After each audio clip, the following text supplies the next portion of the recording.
Step into the day with the dawn ringing in my ears. Oh, I tune into my TV show. No better way, I gotta get myself into gear. Let's go. Oh, and I feel good today with my wake up in the morning espresso. I feel good today. It's my feel good breakfast show. A very warm welcome to your Feel Good Breakfast Show, live, large and in charge on this Monday, the 4th of November. And we're champions of the world! Oh, man. In case you weren't in South Africa or anywhere else in the world on Saturday, Siya Kolisi and his Springboks beat England to win the Rugby World Cup 2019. That moment over there, look at that, sent us into tears, ecstatics, all kinds of emotions. Where were you, my brother? How are you feeling? Oh, man, I was with the people that matter most, or at least some of them, with my family. Just so magical.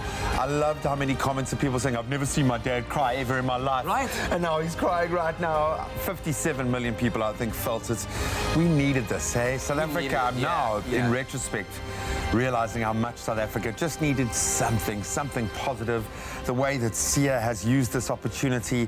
What a leader, man. Absolutely. And just the world has embraced us as the new champions. I was about to say, there is something that even the entire globe understands that this was South Africa's time. So well done, Siya, well done the boys, well done every South African that lost their mind over the weekend, because it was beautiful. And to the people of Japan, thank you for hosting such an incredible World Cup and being part of this historic moment in our South African lives, in our time Such a as well. respectful environment, and it seemed to bring out the best, brought out the best in the game of rugby through that process as well.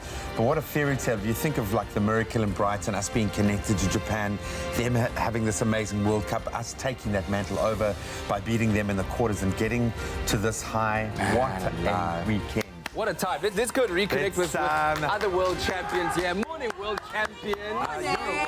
You're a world champion.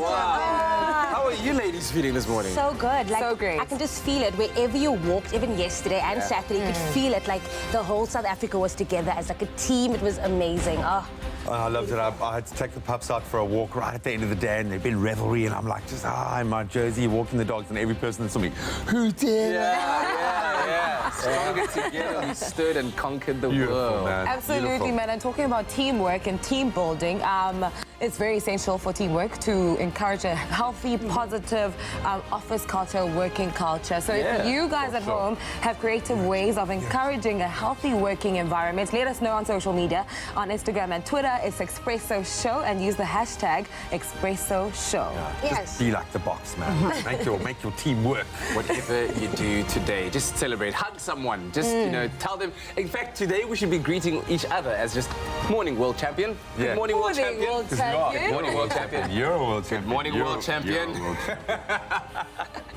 Well, you could say morning world champion, or you could just break into song and go, we are the champions, my friends. And then that should do the trick as well. Good morning, welcome to it. It's your Uncle Tabsy here. Thank you so much for joining us this morning. It's a brand new day. Time for us to take a look at brand new weather, a brand new set of weather in those major parts of the country. I've got you covered. We start in Johannesburg today. Sunny day, partly sunny at that, mainly sunny conditions with a light northwesterly breeze that will pick up towards the evening. And of course, the sky will clear as the day progresses, with humidity remaining extremely low out in Jozi. If you're out in Durban, rainy day, cloudy conditions with occasional rain and drizzle in the morning, and temperatures are not as warm as the day before. Little to no wind. Brief showers are expected in the evening as well, but be prepared for rain. Carry your umbrella. Be sure to rock your raincoat today. Durban, Port Elizabeth, intervals of cloud and sun with strong southeasterly breeze that increases as the day progresses, and towards the evening, cloud cover will increase and humidity will remain steady. That's for you, PE. And Cape Town, the mother city, times of clouds and sunshine with pleasant and warmer temperatures that range between 16 and 25 degrees. And a light southeasterly wind is expected out in Cape Town for the duration of the day, and it will die down in the evening. And that's what the weather's looking like in those major parts of the country. Hopefully that hooks you up and sets you up and helps you prepare in terms of what your wardrobe's going to be looking like and what you're going to be wearing. Because, wow, Jamie Lee, you look ready for this weather. You look sexy too. Hello, hot chocolate. Thank you so much for that. I love it. I love this dress. No, absolutely, and it's perfect for today's weather. Yeah. You said it. It's going to be light and breezy, so of course the pop of color, the red color, you know, the long sleeves as well if you want to get cold, and then like a nice paired with a nice heel, or you can put a pair of sneakers on, whatever you want to do. So I love it. It's so bold. It's bold and fabulous, and you are rocking it for the gals. For the gals. For the girls. Do you understand? And it's so beautiful. I like the print that Woolies has started to introduce in these long flowy dress, because the nice thing about that is it allows for versatility. You can wear it at work, at the office, but still be able to rock it in a social setting and still do a good job. It's beautiful. Absolutely. Look, I've kept it quite classic. I'm wearing a beautiful Studio W, and the thing about Studio W, if you didn't know, and my trick is this, Jamie Lee, I will teach you, and I hope all the other guys at home are taking notes as well, is that the fit on Studio W suits is absolutely impeccable. It looks like it's been tailored on your body. Absolutely, all the time. You can never go wrong. It also feels good. The texture of the fabric feels amazing. The breathability of it is just what you need, especially as we get into summer. You don't want a suit that's going to confine you, that's going to make you feel like you're about to sweat. This does just the job of making sure that the air is getting in, the flow of air, but also you look, what did you say? You called me something up front? Hot chocolate. There we go. Hot chocolate. Oh, sexy if you're not like hot chocolate. Go get it in store, online, or on the Woolies app, and you will not regret it. You'll look amazing. You get all of these compliments.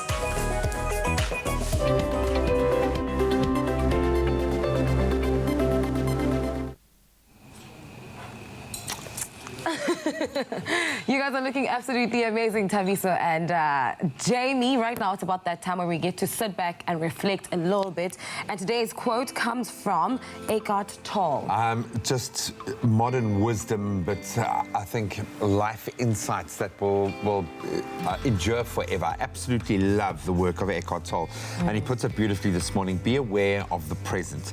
In today's rush, we all think too much, seek too much, want too much, and forget about the joy of just being that comes courtesy, as we've said, of Eckhart Tolle. Just take the moment. I don't know it's easy for us right now to be living in the moment and appreciating where we are, but I know it's one thing to have goals and to look forward and to be inspired to move forward, but sometimes you need to just focus on the here and now, the present.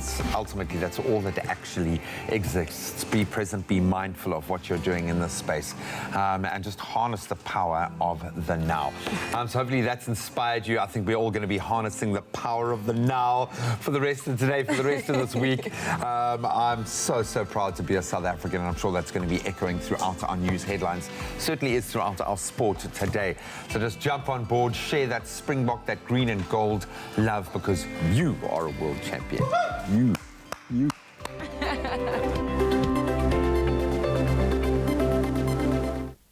Well, a very good morning to you. Here are your news headlines at the start of this Monday morning. The Gauteng Education Department says it has extended its placement period for learners going into grade 1 and grade 8 to the end of this month. Thousands of learners have still not yet been placed. Meanwhile, the government has committed itself to strengthening relations with relevant sectors of society to ensure that the rights of physically challenged people are protected. This, according to the Minister of Women, Children and People with Disabilities in the presidency, Maitengwana Mashabane. On the international front, more than 400 people have been arrested in Ethiopia during investigations into ethnic and religious violence that left 78 people dead last week. More suspects could be taken into custody. And air pollution in the north of India has reached unbearable levels, the capital Delhi's chief minister has said. Air quality in Delhi has reached a, quote, hazardous category yesterday. And finally, World Rugby Chairman Bill Beaumont has lauded Japan 2019 as probably the greatest Rugby World Cup, and certainly the most groundbreaking in terms of bringing the game to new audiences and attracting new fans to the sport.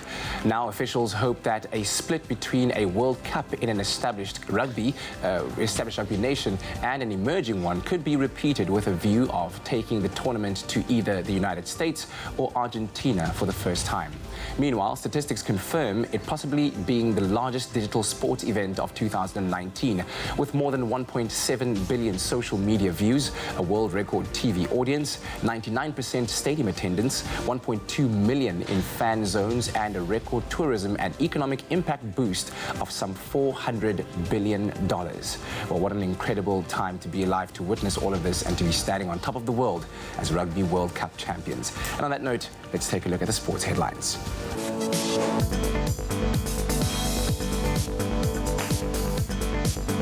Yes, indeed. Let's kick it off with the good news first. The Springboks claimed an impressive 32-12 win over England in the 2019 Rugby World Cup final to be crowned champions for the third time in history.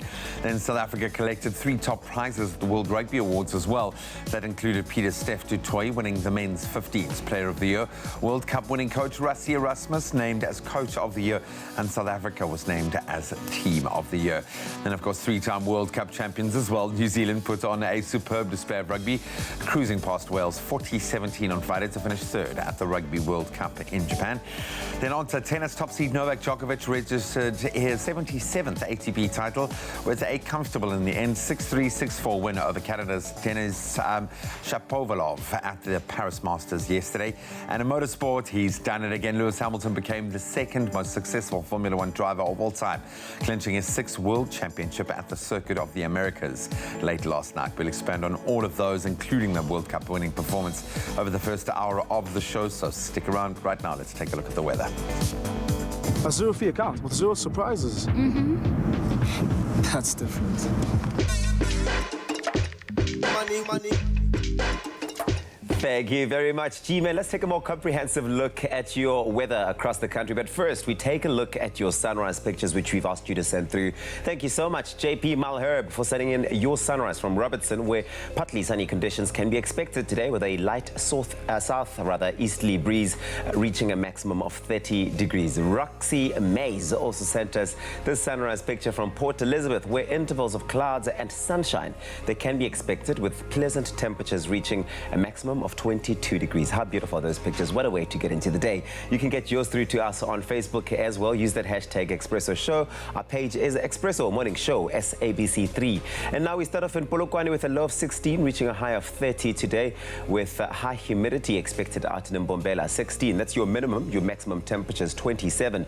Pretoria, the capital city, 17. That's your low, reaching a high of 33, with a northwesterly wind traveling at 13 kilometers per hour. That's for Johannesburg today, 15, reaching a high of 30. Mahikeng, times of sun and clouds over there for you, 20. That's your low, reaching a high of 34, with Klerksdorp starting off at 20 and peaking at 35. It's a sunny day out in Kimberley, 20 and 36, with Bloemfontein sunny as well, 16, reaching a high of 34. If you're out in Richards Bay, your low 17, reaching a max of 25, with a couple of showers here and there out in Pietermaritzburg, 15, reaching a high of 22. It's heavy rainfall expected for Durban, 19. That's your low, reaching a high of 22. And if you're out in Mthatha, expect that light drizzle today. It's a cloudy day, 13, reaching a high of 24. East London, 17. That's your low, peaking at 22 degrees, with the lowest temperatures in the country. That's for Craddock, 10, peaking at 32.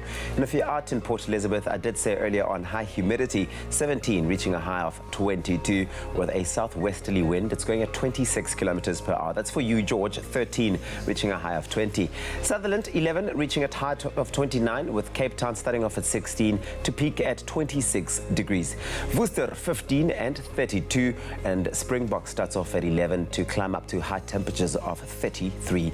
The highest temperatures in the country today, that's for you, Uppington, sunny day, 21, reaching a high of 40 degrees. That's where we leave it for now. The next update will be in just over half an hour. In the meantime, get those pictures through to us on our Facebook, Expresso Morning Show, SABC3. Oh man, all the conversation around the table right now, around the historic moment that took past this past weekend. Of course, if you weren't watching, where were you? Why were you not? Why are you? Why is Katlego? You are a world champion. You, sir, are a world champion. You know what? So are you. Yes, so history was made on 2 fronts this past weekend. One, firstly, as you can see by that picture there, Captain Siya Kolisi and his Springboks raised the William Webb Ellis Trophy to become Rugby World Cup champions in Japan. And that was historic. Yes, woohoo, and celebrate, congratulate, all of that. But of course, our princess, who made a rather bold prediction of the score earlier last week to become an internet sensation, judging by the amount of pictures that I was sent, memes, photo captures of Twitter was screens, going crazy about that yesterday. Hey, it was a 2-1, 1-2. So the final score might have been 32-12 in rugby terms. Yeah. But if you really take a closer look, just look carefully. look really Look carefully. That was actually the final score. 1-2. 2-1 by Sharpe Springboks. 2-1, Baba. 2-1. What? Where you at now? Oh, man. Rugby experts. I can't wait to chat to her to get her take on the final. No, I think down to the last man, every Springbok played brilliantly, played their part. Every South African in supporting. From president down, we all did the right things, clearly. So we're going to be chatting a bit about the rugby, the performance, and, of course, the world recognising us with Player of the Year, Team of the Year, Coach of the Year, understandably. Captain of the Year? Is there a nominee like that? No, unfortunately Come not. on. Come on, Bill. But you know why we got nominated and why we won? Because we're world champions. Only the highest grade Arabica beans. McAfee, great coffee, simple. See you after the break. Only you can make my day.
It's my feel-good breakfast show.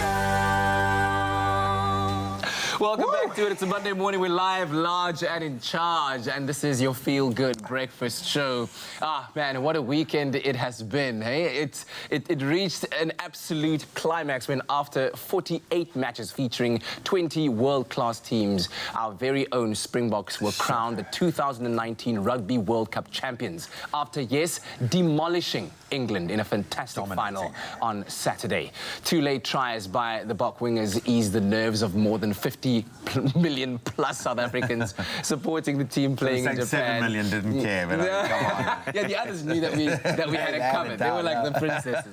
And so here to talk us through all of the action from the final, please welcome sports writer Carl Lewis. My man, you world champion. Good morning, world champion. You're a world champ, man. Congratulations. Thank you. And boy, did we earn it, hey? Yeah. Didn't we look amazing? Yeah. Domination on every aspect of the game. Every player played their part. But physical domination, so much has been spoken about the Springboks' kind of physicality, but the ownership of the set piece, the ferocity of the tackling, what a way to win a final, to prove that you're the best in the world. Yeah, talk about BMT. You talking about physicality, I'll talk about BMT, big match temperament. I think we saved our most complete, our most dominant performance, our best performance for the final.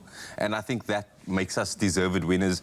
I might have come here on Friday and said England might be slight favourites. Yeah, that's which they were by many exactly. Yeah, and I don't think I was. Yeah. But I will say, after 2 minutes, when Carl Sinclair went down with a concussion, I was like, this is our game, because our reserves plus our current forwards, they were just too strong for England. I just knew 78 minutes, Dan Cole's their substitute, has to scrum for.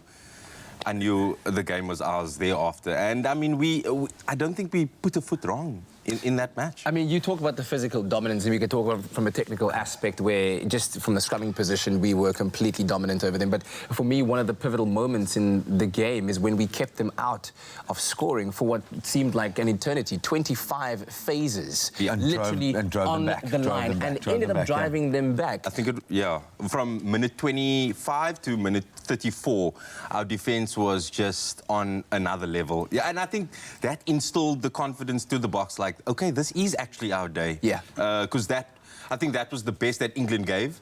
And we were just too good for them. So I think that was almost a defining moment. Minute 2 when Sinclair goes off, and those after that, that's a defining moment of the match. You know, when probably the only permutation that could have shaken things up with Bongi Mbonambe having to go off early, but didn't change, like you say, the complexion of the scrums at all. But we might have been right in joking around saying that Rassie had a trick up his sleeve, and the fact that they didn't play the box kicking game to the extent that we've seen them throughout this entire tournament might have been aided by the fact that we were creating opportunities in attack. Just the way that it played into our hands. But Willie Leroux under the high ball, the man stood up to the test. There were no weak links, not one in that team on the day. He dropped the ball, I think, early on, but that was thereafter he was just impeccable, and I was just happy for him. He got a lot of flack throughout the World Cup, so it's nice to see one of our veterans kind of play his best game of the World Cup. What was a tough World Cup for him. He plays his best game in the final, and we go on to win. I mean, that kick for Mapimpi, our first try, that was my goodness, that was sensational. He was excellent, as was Lucanio Am, you know. Our forwards... Here we go. So look at this, the chip by Mapimpi, the collection by Lucanio Am, the no-look pass. That pass is just... And I mean, and in all honesty, there's very few centres that wouldn't have gone for the line themselves. Exactly. And I mean, I would have backed him to get over the line there, but and he could have. Look at that. The casualness of Lucanio Am is just something to behold, to be honest. And for me personally, my man of the tournament, and you can go argue with your ancestors, Cheslin Colby with that final try, that singular individual effort of being given the ball almost like 10 meters past the halfway line and then beating 3 defenders. The small stature that he is. So once again, unselfish play there from Lucanio Am, getting it out from Peter Steff. Best player in the world. Inside. Outside. There he goes. Over the line. Get inside. Cheslin Colby. And hasn't he produced this every time he's touched the ball this World Cup? You know, Peter Steff he won the World Player of the Year, but I think Cheslin Colby was a close second. They've been our best box this year. So it's great to see them having the final touches for our final try of the World Cup, you know. I love this. Perfect. I love this statistic here. South Africa are the only side to have a 100% win rate in Rugby World Cup finals, winning on each of their 3 appearances at the stage. So whenever we get to the finals, we win. And we scored our first tries. And we scored our first tries in a final ever. 12 years after the fact, 12 years after 19. And you kind of think that, you know, we could have taken that score even higher, the way that they kind of clicked and were playing freely. Let's put it in perspective, where South Africa was 18 months, 2 years ago to where they are now. How much of that is on Rassie's shoulders? How good of a coach is our coach of the year? Almost everything must go to Rassie, because Springbok rugby was nowhere. Our brand was kind of not where it should have been. And there is a hull of, there is just the swell of pride now around the country. And I honestly think Rassie deserves all the credit for that. That is him. He came in, he had a clear plan. Yes, we were accused of being a bit boring, we kicked too much, but when you're doing like a emergency job, people, I think players need clarity and they need definitive roles, and he's given them that. And you can see by the way they play. Knew their part. They know what they're doing, so Rassie deserves a lot of credit. Rassie, you're a world champion. Yeah, and in the other game that took place, New Zealand beat Wales 40-17, but we're not really focusing on that like at all. We're not even checking for that. 32-12 is the scoreline that really made all of our hearts race and rise as they are this morning. We are Rugby World Champions.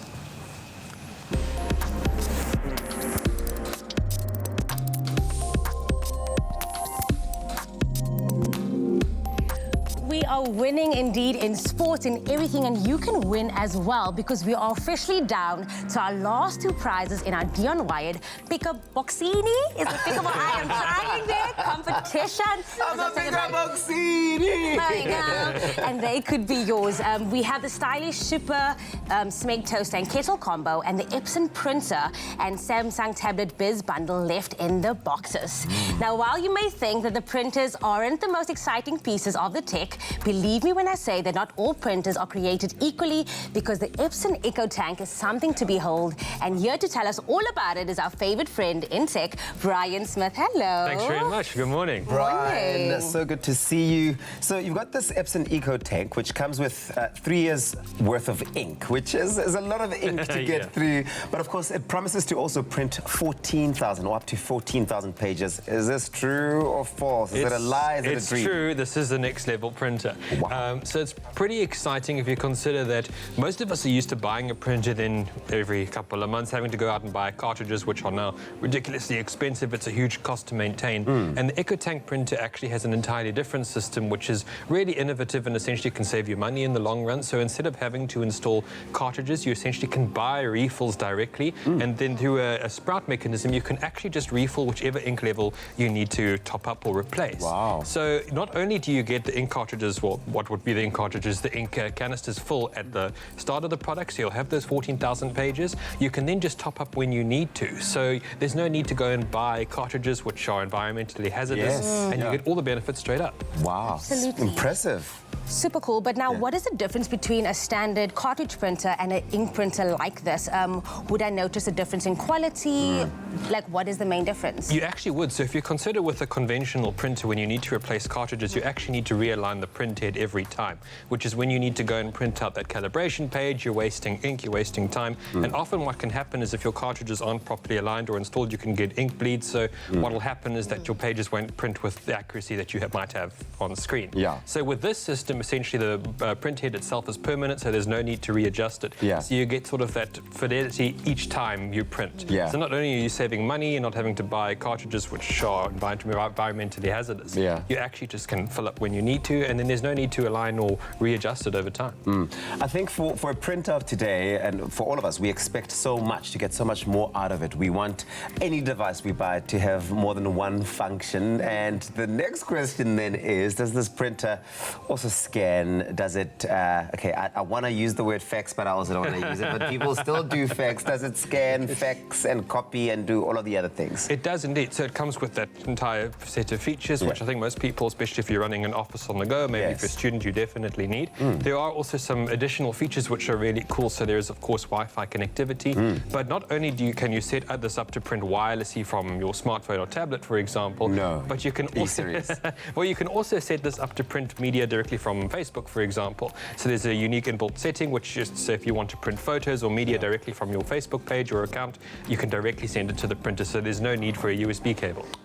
Very bougie, like I feel like this is like next level. But I do want to ask you, can this Epson printer actually keep up with big volumes? So if you're printing huge things, can it actually keep up with, you know, a standard printer? It can. So the metric when you're sort of looking at printers or page speeds, essentially, when you want to print out high volumes, is you're looking at how long the printer's going to take to print out a particular page. So this one's actually ridiculously fast. This is essentially the turbo model of printers. It takes 25 seconds per page. And that actually is better than around 90% of other printers on the market. The closest competitor here in South Africa in terms of stats would take about 28 seconds per page. So this definitely can handle high volume loads. Okay, so this is not about a printer, but Dion Wyatt have thrown in a Samsung Tab E into the mix. Where does the Tab E sit in terms of its competitor set? How does it compete? Is it a good device? So I absolutely love the Tab E. I think it's one of the most consistent and really good value for money products that Samsung comes out with each year. It's essentially what is your bread and butter tablet. It does everything you need to in terms of running apps side by side. It runs the latest processor directly from Samsung, which is really cool. And I think coupled together with the printer, this is a really awesome bundle for someone maybe looking to start a business, a graduate on the go, or even a student looking to print out and get access to their coursework. Wow, this is absolutely mind-blowing, all of this. This printer is so next level. Thank you so much, Brian Smith. Thank you very much. Thank you. Well, do you stand a chance of winning it? You have a chance of winning it. To stand a chance is of winning this Epson EcoTank printer and Samsung Tab E Biz bundle. Just SMS in the keyword Dion Wyatt, your name and your email address to 33728. Plus, when you SMS in, you also stand the chance of winning a 30-second tech dish. It's worth a whopping 100,000 Rand. It's going to be happening at a Dion Wired. It's a lot of money to spend in 30 seconds. Remember that SMSs cost R1.50. No free SMSs apply. And of course, you can find those T's and C's on expressoshow.com while you go SMSing to 33728. I want to take a quick break. Stream Fireplace. Dion Wired, where humans go for technology.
It's my feel-good breakfast show. Welcome back. This is your feel-good breakfast show, Expresso on SABC3. And a very warm welcome to you, world champions all across the world. If you have your heart emblazoned with the South African flag after what has been a very, very exciting weekend indeed. But we continue the excitement now here in your studio on this Monday morning, where we talk to the beautiful, joyful Harmonies choir, which was formed in 2010. And this year alone, they have managed to scoop first place in an exciting competition, the male category of the WECMA gender-based category, then second place in the female WECMA gender-based category, and are the champions of the National Choir Festival. And Monde joins us to tell us about this exciting achievement in the choir's history. A very good morning to you and welcome. Good morning. Thank you for having us. Thank you so much for joining us. The main objective behind establishing this choir was to create an art academy that focuses not only on choral music, but also seeks to address the problems of unemployment and empowering the youth with their talents. Why is this so important to you? It's important to me because I personally relate to the whole concept of developing young people, because I myself am from Guguletu, and as you'd be aware, we do not have many resources. And by creating such an academy, I am basically trying to be the bridge for the young people to be able to access facilities where they can further their studies in music. And you've done so successfully because from the formation of the choir already, way back in 2010, you're already achieving great success because you won a third prize at the National Choir Festival, which you're now champions of. And, of course, third prize in the South African Choral Music Association, Stedford. So you clearly know about going into, like Rassie Erasmus, you know how to go into these competitions and win. What is your secret? How do you get the choir prepared? Firstly, before we even took part in the competition, I was a singer myself in the very same project. And before I started becoming a conductor, I paid particular attention, and I actually watched the choirs very closely, such that when I decided to open or start up a choir, I basically knew all the the rules and as to how the game goes and all the tricks that the conductors pull out there. But what it really boils down to is discipline and being able to really just know your craft so that you can guide people accordingly. I mean, recently you hosted a fundraising concert at Guguletu. Yeah. What was the fundraising for, and how can we and the viewers help?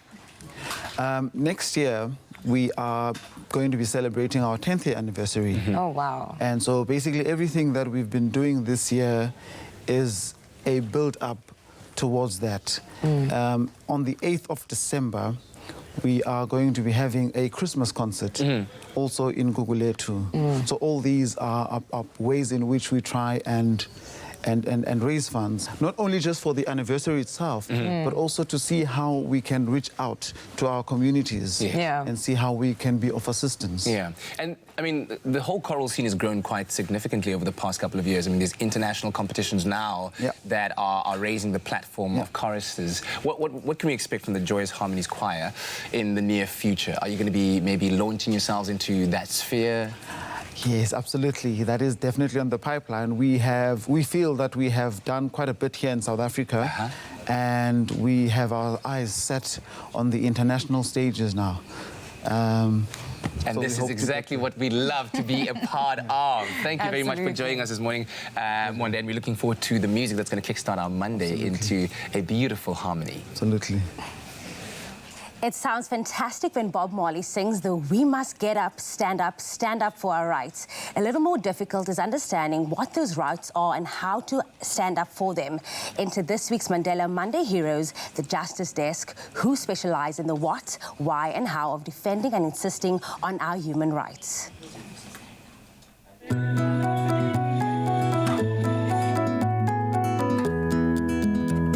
Working mostly in township areas and vulnerable communities, this organization runs 20 projects across Southern Africa, partnering with locals to know and use their rights practically.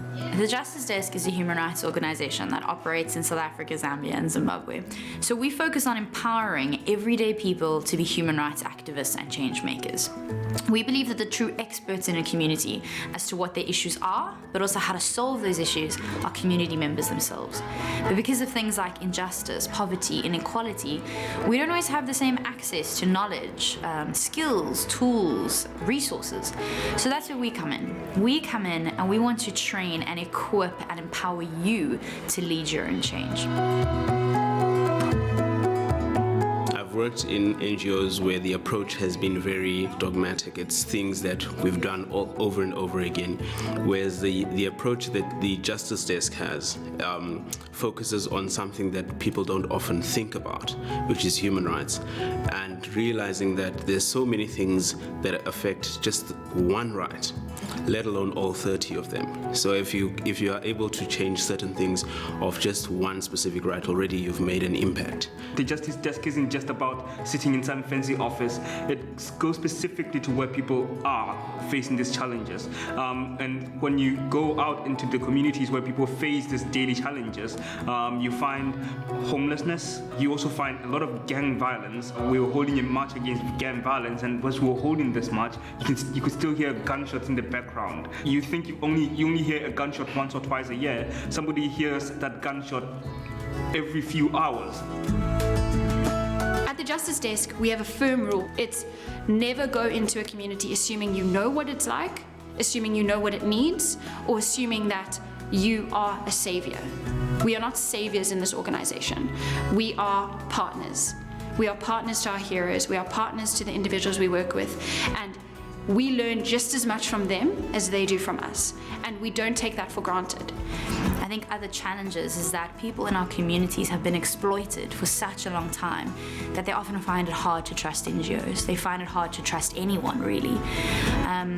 So that's something that's very important for us as the Justice Desk. Before we run any project in a community, we spend months just getting to know that community, just getting to know the people, learning about them, loving them, finding out from them, in your words, what do you identify as being issues that are affecting you?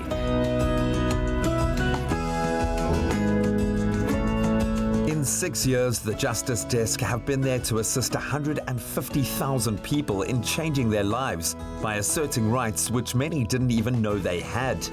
Until we start addressing injustice systemically, until we go to township communities and make sure that our young people are protected, they don't fear for their lives or being forced into a gang, where they are educated with teachers who actually know when their students aren't there.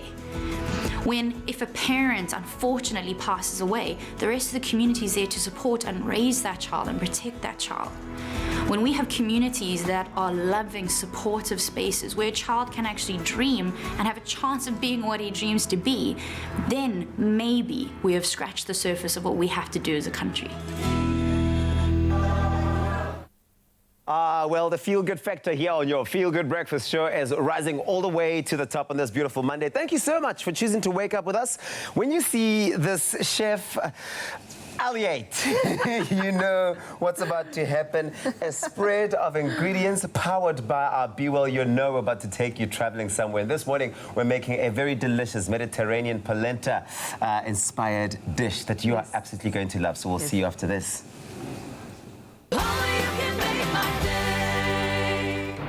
Clover Crush, 100% pure fruit juice packed with vitamins and no added sugar. Crush your daily goodness. Now also available in long life. Support Crush in giving away another 20,000 pairs of school shoes to children in need. Buy a Crush, dial the number on the pack, and stand the chance to win your share of 500,000 Rand. Hashtag share the goodness. Made with love by Clover. Here we go. Sound check. Same song? The first one, yeah. Okay.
It's my feel-good breakfast show.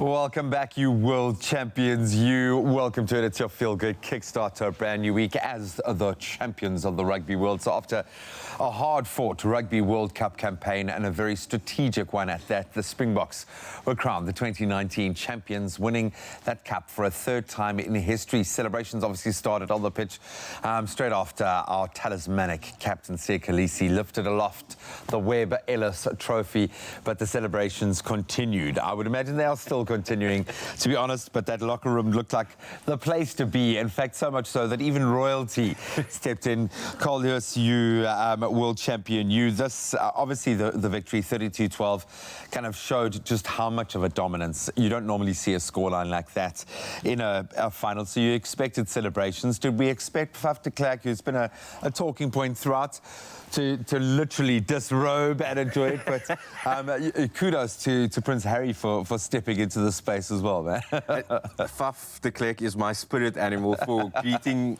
the royals in his underwear, South African underwear as well. Full on, man. I love that. I love that moment. I love the fact Piers Morgan tweeted afterwards saying the final indignity, England's final indignity.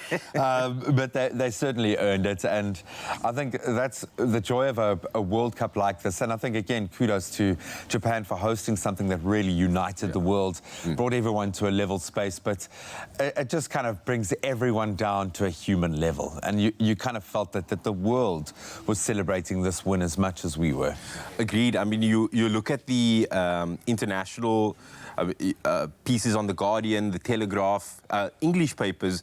I mean, I think they kind of realized what this means for South Africa in the context of our country. I mean, rugby should not be here to save our country, but like Rassi said, it should inspire hope. Yeah. Rugby should inspire and create hope, and I think that's exactly what it does. And I think the world realizes that perhaps this was destiny for South Africa. We needed this. Part of a fairy tale story when you think of how fast the Springboks have come in the last 2 years. Of course, a big part of that has been the personnel and how well certain players have responded to Rassie. One player who's undoubtedly grabbed his opportunity by the scruff of the neck, Pieter-Steph du Toit, the most tackles of any South African at the World Cup. But just throughout the Rugby Championship, he has been amazing. Of course, he is the new player of the year. Let's hear from the man. The World Rugby Men's 15th Player of the Year 2019 in association with MasterCard is Pieter-Steph du Toit.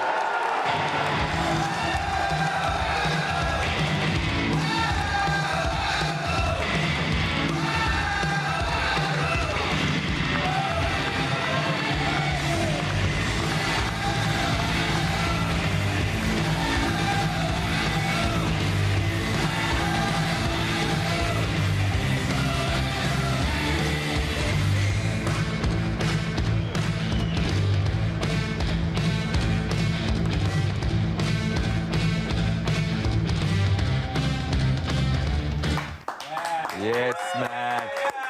It must be said, the Springboks looking pretty fresh the day after the, I would imagine, big celebrations. But Pieter-Steph beating out, the likes of Tom Curry, who's been one of those revelations, a new discovery. Alan Wynne-Jones, lifetime achievement there. Artie Severe, another brilliant star for the All Blacks. Joe Tofotia and Cheslin Colby. This could have gone to Cheslin with that try in the final. I thought that might have been the tipping point. Do you think he is the best player in the world? I think he definitely deserves the crown. Remember, he is the current SA Rugby Player of the Year for last year. So for the past 18 months, Pieter-Steph du Toit has been absolute titan for South Africa. Like, even in Super Rugby for the Stormers, he averaged 10 tackles and 10 carries per game. That work rate is unheard of. He made the most tackles in the Rugby Championship out of everyone. And this World Cup, again, he scored our first try. He assisted our last try, and his tackle count was just ridiculous. So, yeah, he is a big part of our engine room and why our forward pack is as dominant as it is. And he's the most humble man as well. Every time I've interviewed him in the past, I almost feel like we are the celebrity and he's the one. And he's still a youngster. He's still got so much left to prove. Of course, Rassie and Rasmus announced that he would be resigning as Springbok coach, but he certainly earned the opportunity to relax just a little bit on the back of the Rugby Championship and, of course, a World Cup win. He was named as the Coach of the Year. Winner of the World Rugby Coach of the Year 2019 is Rassie Erasmus.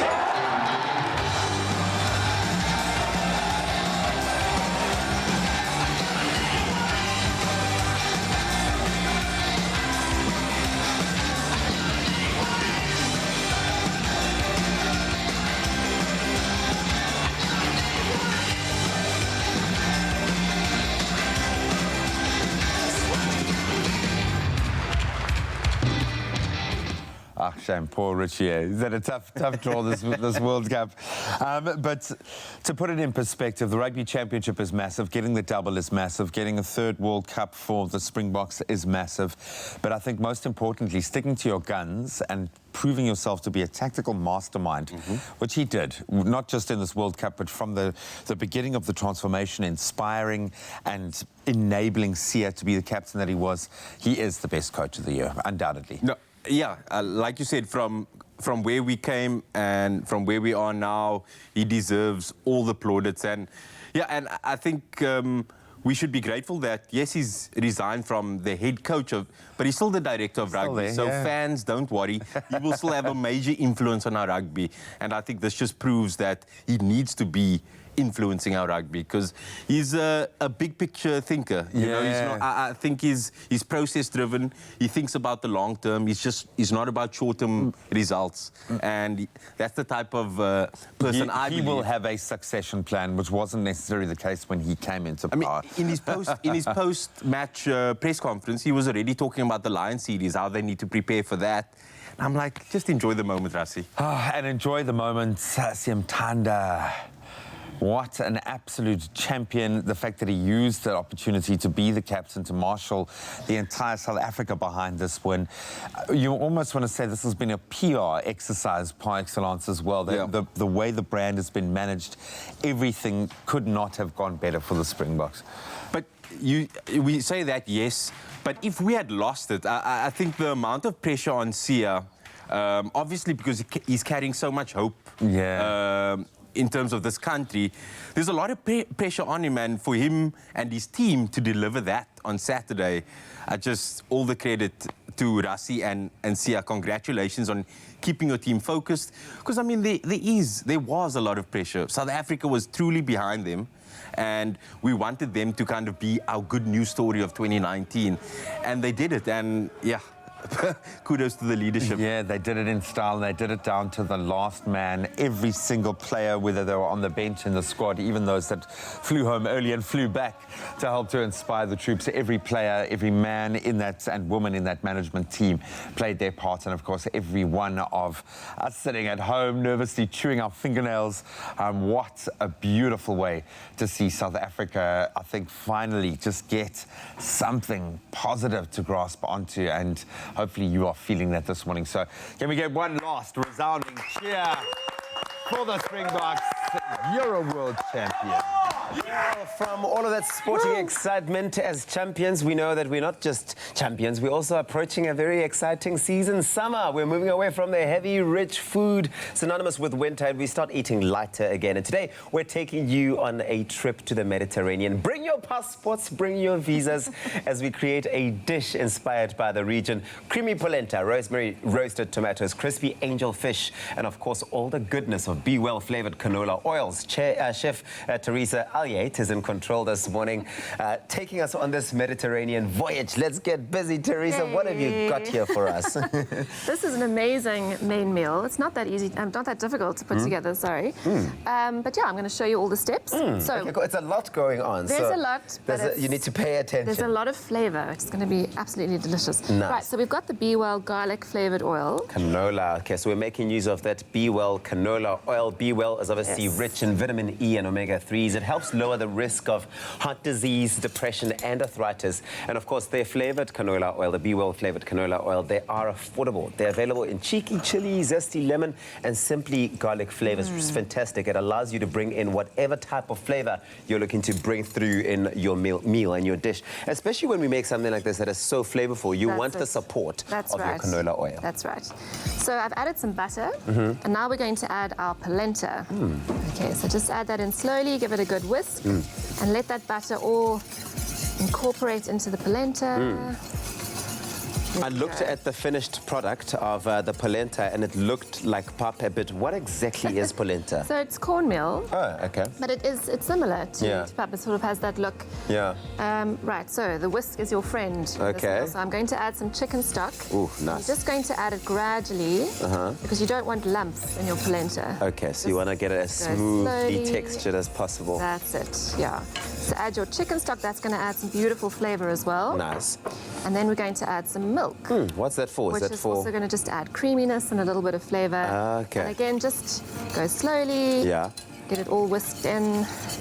So that's where the creamy factor comes from the milk. Well, the keyword is Be Well. SMS Be Well to 33728. We'll send you a link to the recipe. It's a Mediterranean polenta with angel fish. It's easy to make, but oh, the flavors. It's bursting with so much of flavor. You're going to love it. Yeah. So basically what you want to do is keep that on the heat for about half an hour. Keep whisking every couple of minutes so you don't get any bits that stick to the pan and burn or any lumps. All right. And then you'll end up with something that looks like this. It looks like beautiful, this in the end. polenta. It's smooth, yeah. Yes. Ah, this is so good. Yeah. So right. good. So I'm going to leave that and I'm going to move on to the fish. So we're going to be frying some angel fish to go on top of the polenta. Love it. So now we're using the Be Well cheeky chili oil. Yeah. I like that name. That variety, I know, cheeky chili. Yeah. But it also tastes very nice, cheeky chili-like as well. Beautiful with delicious. the fish. Very. Yeah. Right, so heat that up. And then you're going to add your fish. If you don't want to use fish, you can use steak, chicken, pork, so you beef, can play with any it. protein. Yeah, absolutely. So but of course, if we're making a very Mediterranean-inspired dish, you want to make sure that you bring in mainly the fish, right? That's it. It's very common to do that. That's it. So just season it, and then you're going to cook it for a few minutes on each side until it's cooked through. And the way you know that it's cooked through is that the fish is starting to flake. Okay. And coming apart, yeah. Okay, perfect. Because fish is a tricky one. A lot of people get it wrong, even restaurants sometimes. So that's true, the trick. that's If you're true. a restaurant owner, and you run a small restaurant and you're not really a chef. Hopefully, Teresa's helped you there on how to tell when your fish is ready to go. Right. Okay, well, that keyword once again is be well to 33728. Send that through to us. We'll SMS you. You'll get the link. You can click through, get to make this recipe yourself at home. That's it. Right, so don't forget to season your fish. Also, don't forget to season your polenta once it's finished. Perfect. Once that's done, you can assemble. So now I'm going to get you involved here. Okay. You're going to help me. What would you like me to do for you or All with you? So I'll do the polenta first. Is that okay? Yeah. Right. So what you're going to do is pop this. Oh gosh. It's like pop, a little bit stiff, yeah. Pop. And if you have extra polenta, you can actually put it in the freezer, or you can put it in the fridge to set and cut it into chips. And you can. Oh, nice. You can actually make it quite fun to make when you dish it up. So it's a little bit stiff. What you can do if this happens is just warm it up gently. Yeah. And then flatten it'll it. soften again. Yes. Yeah. This one's just been sitting for a little while. Yeah, nothing a bit of warmth can solve. I mean, it is creamy, so I can tell. Totally. You can actually just tell that. And the this is what texture. happens. It does set when it sits. Yes. But that's okay. All right. So are you going to pop the fish on the side for me, please? So that's the one we cooked earlier. Putting our fish there. There we go. And then we've got lots of delicious flavour elements here. So I'm going to pass you that. Okay. What do you want me to do? So, do you want to do the tomatoes? Tomatoes, okay. Yeah, so those have been roasted in a hot oven. All right. So they've got lots and lots of flavour. Our guests are getting so hungry there. We must hurry. Chop, and again, chop, chop. pop your oil onto the tomatoes before you bake them, and it's going to add extra flavour. Yes. And the oils are interchangeable as well. So if you want to fry your fish in the garlic oil, or, you can totally mix and do match. that. Yeah. So you've got some basil pesto there. Yeah. Again, loads of flavour. Okay. I've got some olive tapenade. Just throw that on there. Ooh, can you see Jamie Lee looking at this food ready to receive it? So there we go. We must. And then, so those are our micro herbs we're going to pop on. Always make everything look beautiful. Yeah, you want to make it look beautiful. You don't want to do too much of it as well, because Yeah. it then takes away from the look of the actual dish. That's it. And then these are sage leaves. But keyword is be well to 33728. SMS be well to 33728. We'll send you an SMS with a link to the recipe. This is a delicious Mediterranean polenta with angel fish that we've made, brought to life by Be Well, of course, with all that goodness, the vitamin E's coming through, omega-3s, great for depression and arthritis and all of that. Okay, so we're going to finish up here and then have everybody eating, because Jamie Lee honestly cannot cope. And we'll see you after this.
It's my feel-good breakfast show. Welcome back to It Is a Monday, indeed, a magical Monday, because we won. We are the champions of the world. Champions. And we are just living our best life here in studio. But of course, we want to know what's happening in and around the world. So check out the news with Kat. And here are your news headlines this Monday morning. On the national front, the Gauteng Education Department says that it has extended the period for learners to enter into grade 1 and grade 8 to the end of this month. Thousands of learners have still not yet been placed. Now, the government has committed itself to strengthening relations with relevant sectors of society to ensure that the rights of physically challenged people are protected. This, according to the Minister of Women, Children and People with Disabilities in the presidency, Maitengwana Mashabane. On the international front, more than 400 people have been arrested in Ethiopia during investigations into ethnic and religious violence that left 78 people dead last week. More suspects could be taken into custody. Air pollution in the north of India has reached unbearable levels. The capital, Delhi's chief minister, has said air quality in Delhi has, quote, reached hazardous category. And finally, a Nepali mountaineer and former British Royal Marine has climbed the world's tallest 14 peaks in just 6 months, beating an earlier record of almost 8 years. 36-year-old Nirmal Purja reached the top of his 14th mountain, Shishapangma, in China last week. Purja's climbing career began when he walked to Everest Base Camp in 2012, and instead of returning as planned, he decided to climb the entire mountain. He's already the holder of numerous records, including the fastest double header of 2 mountains higher than 8,000 meters, and was also awarded an MBE, a civilian honor, by Queen Elizabeth in 2018. Nepalese soldiers have served in the British Army, specifically in the Gurkha unit, for more than 200 years. And on that note, let's now take a look at the sporting headlines with Graham.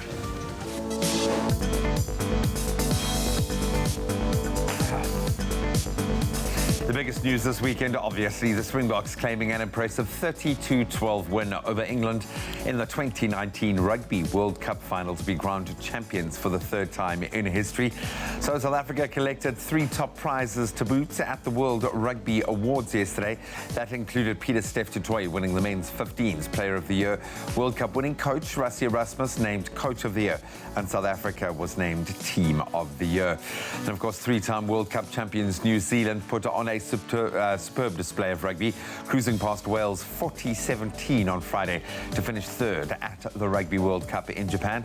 On the courts, top seed Novak Djokovic registered his 77th ATP title with a comfortable 6-3, 6-4 win over Canada's Denis Shapovalov at the Paris Masters yesterday. And in motorsport, he's done it again. Lewis Hamilton became the 2nd most successful Formula One driver of all time after clinching his 6th World Championship, that at the Circuit of the Americas last night. More on all of those stories on the top of the hour.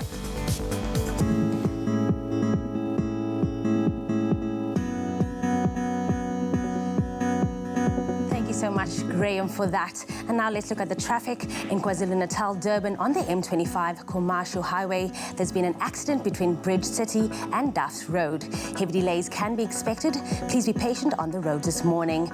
And in Gauteng, Selby, the M2 eastbound and westbound has been reopened between the Crown and Heidelberg interchange after being closed for several months for maintenance. Now on the Metro Rail Central Line, there is partial service recovery underway following overhead power failure between Nyanga and Langa. Train service on the Lavis town has resumed. T9006 will be the first train to operate between Bellville and Cape Town. Residual delays apply. Now let's have a look with the weather with Mr. Tabs.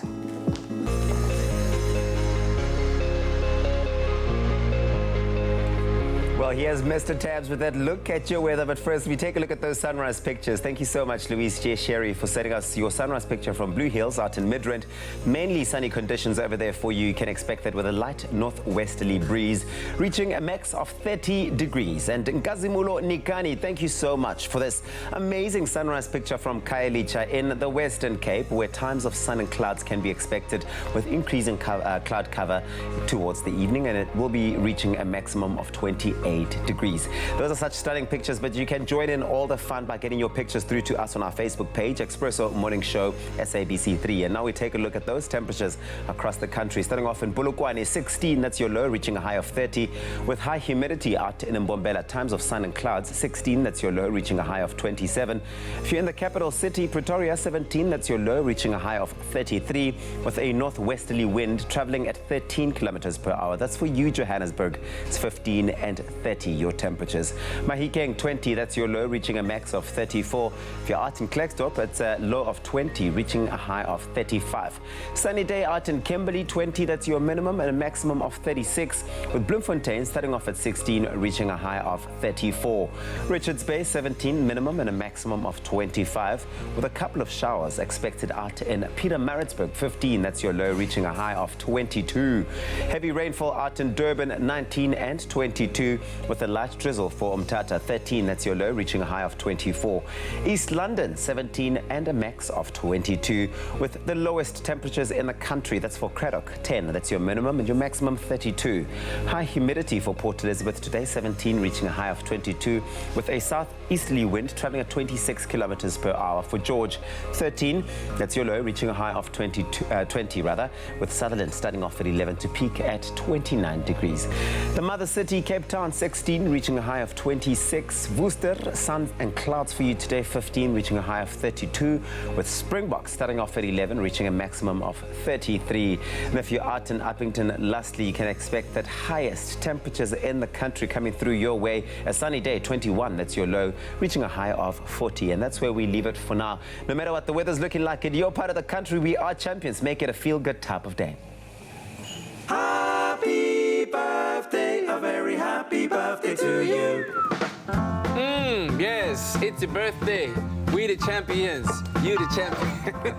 Listen, it's a Monday morning, the 4th of November, and your special day, and we'd love to wish you a very happy birthday. We've got some great dedications that have come in, haven't we? Yeah, we'd love for you to wish you as well a happy birthday by sending in videos. And it looks like we have a video this morning. Congratulations to Zara Lee, who's obviously celebrating her birthday. This beautiful WhatsApp video comes directly from your grandmom. Take a look. To you, happy birthday to you, happy birthday to Zara, happy birthday to you. Beep, beep, beep, hooray! That is the cutest thing ever. I love how she's like, hey, it's good hey, hey. Beautiful stuff. Oh, happy birthday, little Zara Lee then. And we'd like to send out a very special message for a very important birthday, the 21st birthday, in fact, of my beautiful nephew, Letekile Madumo. May the great Lord bless you with many more years to come. Enjoy your day, and that's from your aunt in Tabiseng Madumo. Happy birthday, Letekile. Excellent stuff. And then let's take another one here. Happy birthday to our beautiful Carter Ellie Kuur. We thank God for giving us you. Stay blessed. Oh, look at the bow tie. That's sweet. Then I wish my daughter is a Casherelle a very happy 28th birthday. Stay as sweet and kind as you are, baby. Lots of love. This is from your mom. Ah, very sweet. And then we're wishing our granny, Minnie Hanslow, a very happy and blessed 107th birthday. Wow, that is definitely a record for our birthdays, eh? Yes, yeah, definitely. Wow, that's definitely got to be the pinnacle. We love you and are thankful to share this special occasion with you from all your family in Cape Town, Port Elizabeth, Uitenhage, Canada, and Qatar. When you're 107, you've got some family. You've got a family tree. What is your secret, Granny Minnie? Granny Minnie, congratulations. I hope she's watching right now. Wow. Absolutely. Take this one. Happy birthday to Steve and Mom Cheryl. May you both experience a year filled with joy, love, and blessings. Love from Gavin, Shannon, Steve, Hannah, Liesel, and the rest of the family. There we go. Beautiful stuff there. And then to my husband, Frank, may God's richest blessings be showered on you. Stay as cool as you are. We love you. This is from Nolene, Fabian, and Neelan. Happy birthday, Frank. Yeah, let's just keep it frank. And then happy 21st birthday to Robin. Another big one. Your birthdays always fill our heart with countless happiness. In my prayer today, I ask God to keep everything you already have safe and to keep you sound and your health. 21st year are chaperoned on the desire to live a bright and adventurous life. I love that. Enjoy the new phase to the fullest. And remember, I love you, cousin. That's obviously from your cousin, Robin. Happy birthday. Then a happy 12th birthday to Jaden. May you have all of God's richest blessings in your life. We love you, and that's from your ma, your pa, and from Seth. Happy birthday, Jaden. Beautiful. Then also happy 3rd birthday to Seth. May you keep growing well and disciplined. We love you. This is from Zenden and Pa as well. There's little Seth. Then happy 67th birthday to Yusuf Rycliffe. This is from your wife, Washila, and all the kids. Happy birthday. Oh, and then another milestone reached, this time by Soni. Happiest 13th birthday to my daughter, Soni Yonga Nana. May you have a blessed birthday. Standwa Sam. Umama Uyakutanda. Hey, yeah, man. Happy birthday, dear. Good boy.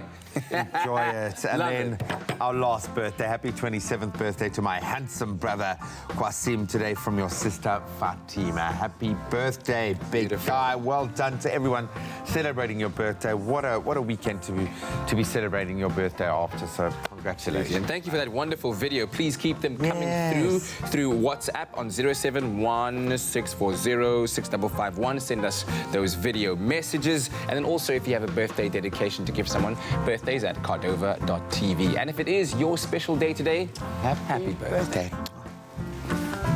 Okay, sweetie, time to blow out your candles.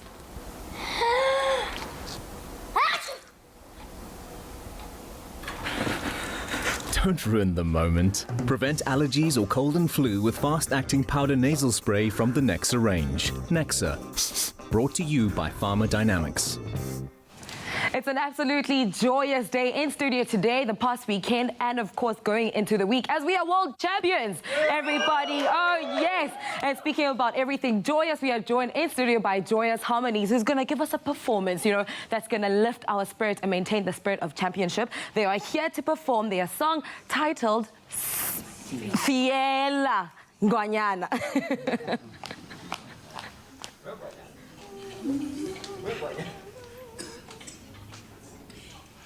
Fiela, Fiela,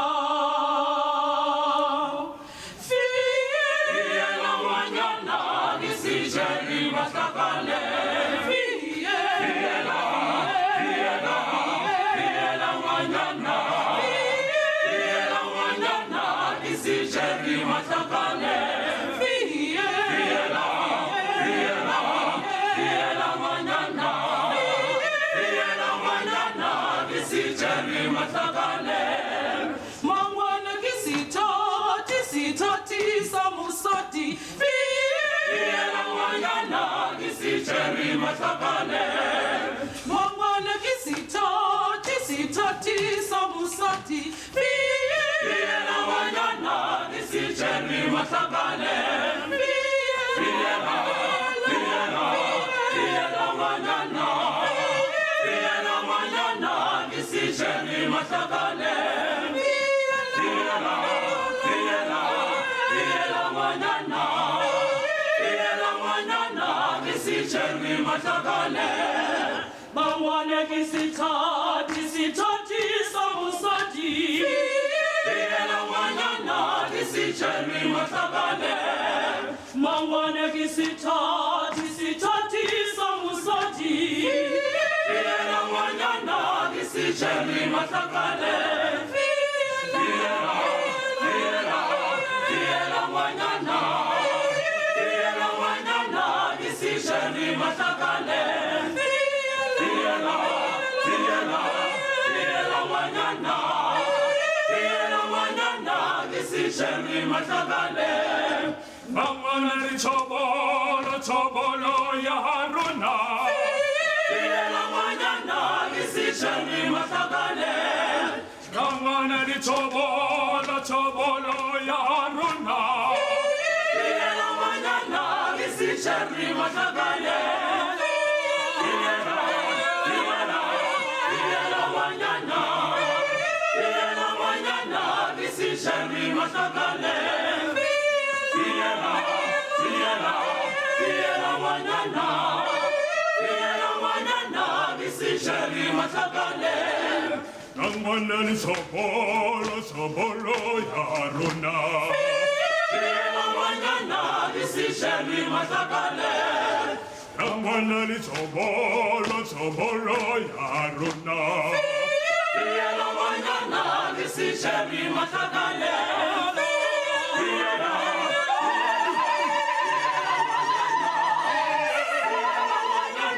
kisicheri matakane.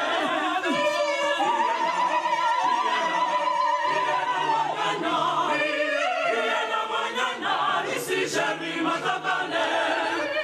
Fiela, Fiela, Fiela Ngwanyana. Fiela Ngwanyana, kisicheri matakane.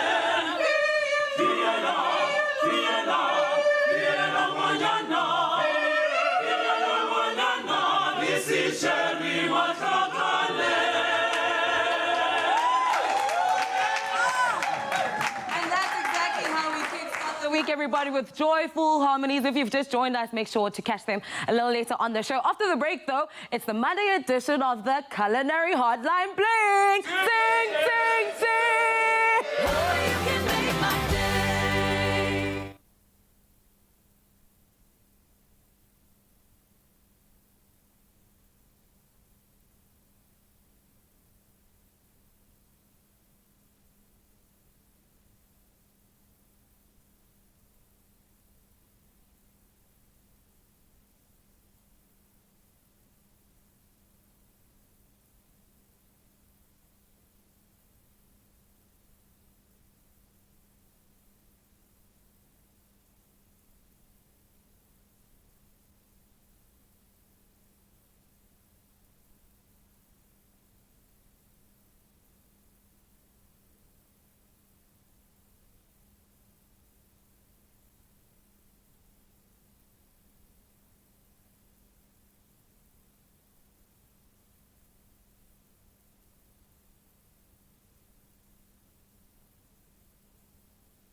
It's my feel-good breakfast show. Call us on your cell phone. Culinary Hotline Bling. That can only mean one thing. Welcome back to your feel-good breakfast show on this Monday morning. And you know when you hear that song, and now especially that we've got joyous harmonies in the studio, it's time for the Culinary Hotline Bling. Sing, sing, sing. In harmony, that's how we like it. Celebrating and bringing in the festive season. Of course, in South Africa, it is a time that is synonymous with the cutting of a fruit cake and sharing this very traditionally sweet treat with your loved ones. But can you bake a fruit cake like your mum or your granny? Chances are probably not, because you forgot to write down the recipe or take notes when you were supposed to. Gosh, as someone who's never baked a fruitcake before, can you believe it? Our very own in-house foodie, Anel Potgieter. Yes, it's true. And so we thought that today is the absolute perfect time for her to master the art of fruitcake baking. And here to put Anel through her paces is Chef Maynard Joubert, who's here to, of course, he's a renowned fruitcake maker. And he's brought a very special South African Springbok celebratory fruitcake this morning. Yeah. Great to have you here, Maynard. How are you? Gold, well, and you. Excellent, excellent. And Anel also is embracing the champion spirit, as one should. So excited. I love the book. You were saying during the break you are? Book, We'll leave that there. Yeah, we'll leave Maynard, that there. for those that don't know you, tell us a little bit about yourself. This is your first time in our kitchen. This is my very first time on the Expresso show, and it's such a huge privilege and an honor. And my name is Maynard Joubert, and I'm from Paarl. I'm a chef there. I've got a kitchen in my house where I cook from, and people can come and eat in my house, and that's where we work from and do food photography and all kinds of things. So yeah, amazing. That's what we're about. And then. And you also make some of the most stunning fruitcakes out there. Now, you brought us a very special recipe today, haven't you? I did. Brought you a very special recipe. My sister actually sent me this cake one Christmas, and I was very down. It was such a low part of my life. Yeah. And she sent me this beautiful Christmas cake in the post. Van die Vrystaat. Van die Vrystaat. In the post. In the post. And this cake arrived, and I opened it up, and it was just filled with so much love and joy and things. And I just fell in love with it from the first bite. Yeah. So I was also not a fruitcake fan. Yeah. But since that day, when I just realized how much things can be imparted with a cake and a gift, you know. Absolutely. And then is when he started baking cakes, because now he's selling these fruit cakes and he posts it all over the country. Yeah, like his sister posted him a cake. And I guess that's the wonderful thing about fruitcakes. Yeah. You can actually post them, unlike most other cakes. But Anel, how have you not baked a fruitcake before? Oh, I hate fruitcake. My mom had this big, heavy, black fruitcake every year in an orange Tupperware, and she forced it. She sliced it in like finger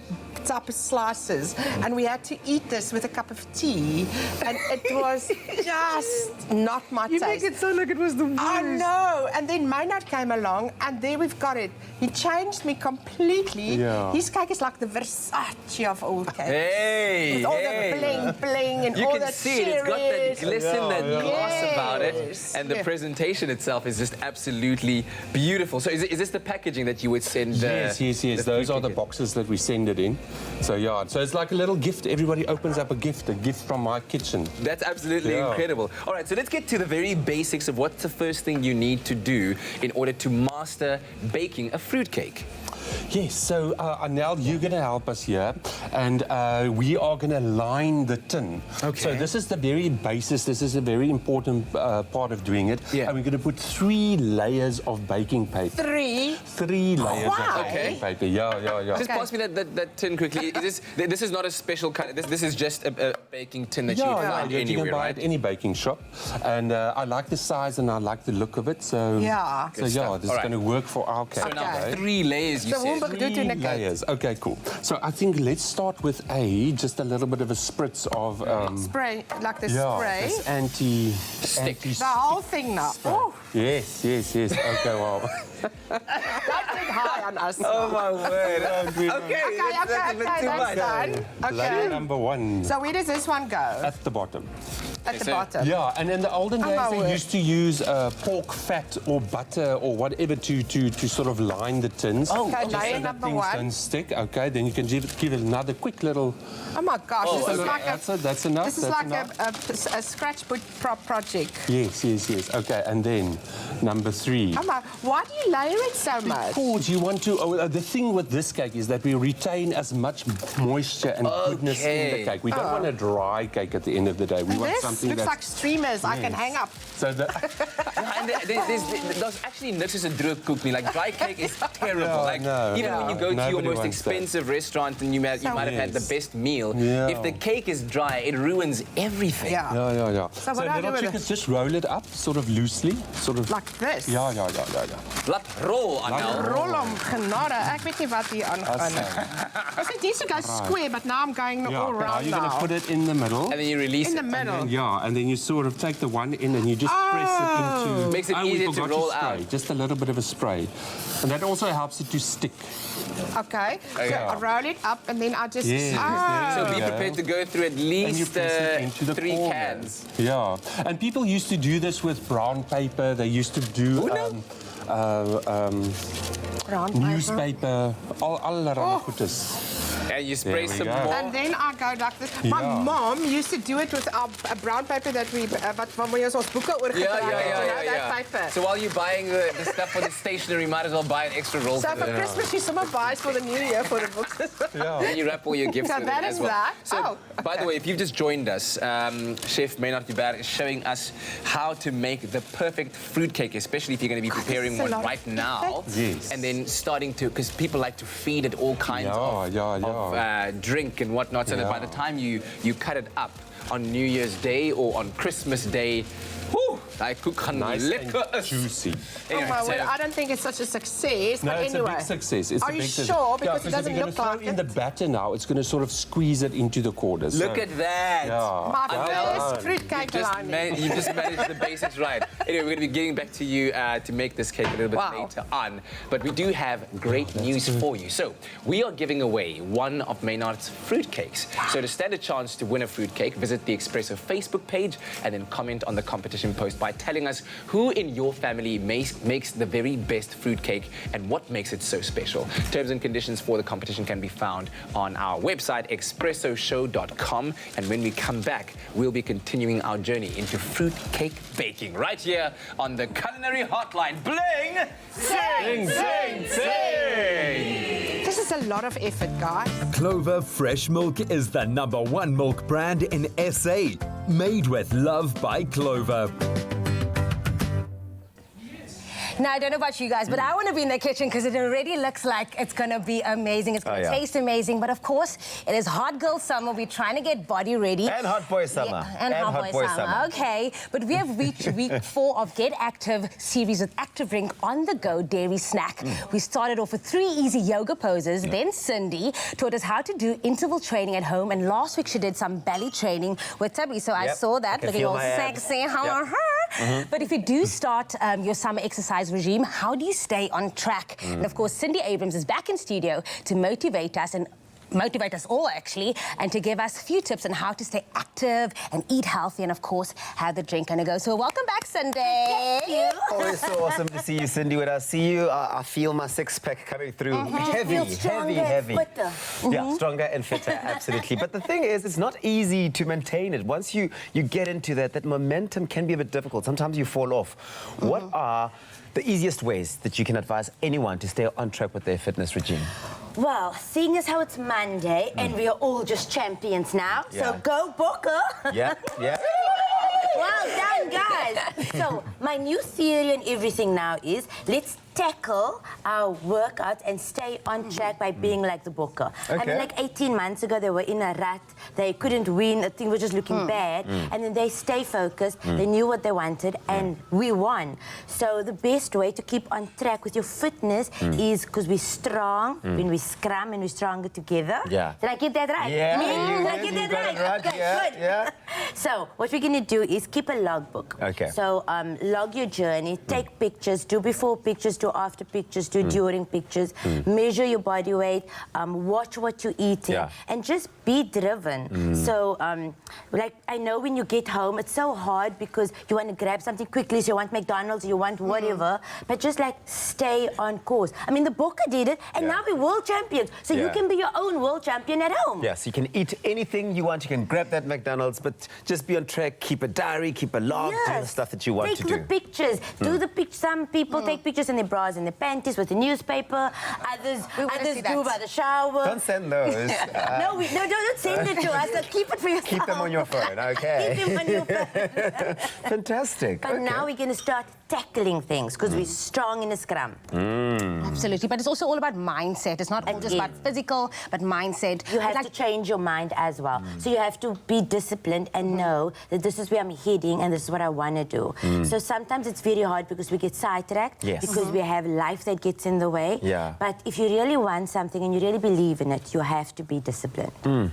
But I also like what you said, like with the lookbook, it's writing it down, making sure that you keep yourself accountable for that, or even having a friend, like it's best to have a buddy, just keep accountable and make sure that you are on track with your goals, right? Yes. And Cindy, you actually sent me a few of those steps and ways. I'm actually going to read through some of them. The first one, of course, be realistic about your goals. It's very important to be realistic. I mean, it's easy to want a six-pack for summer, for December, which is around the corner, but if you only have 3 weeks to go, I can tell you for free, you're not going to get a six-pack in 3 weeks. If you eat right and you stick to the training, you may just get there. I'm still waiting for mine.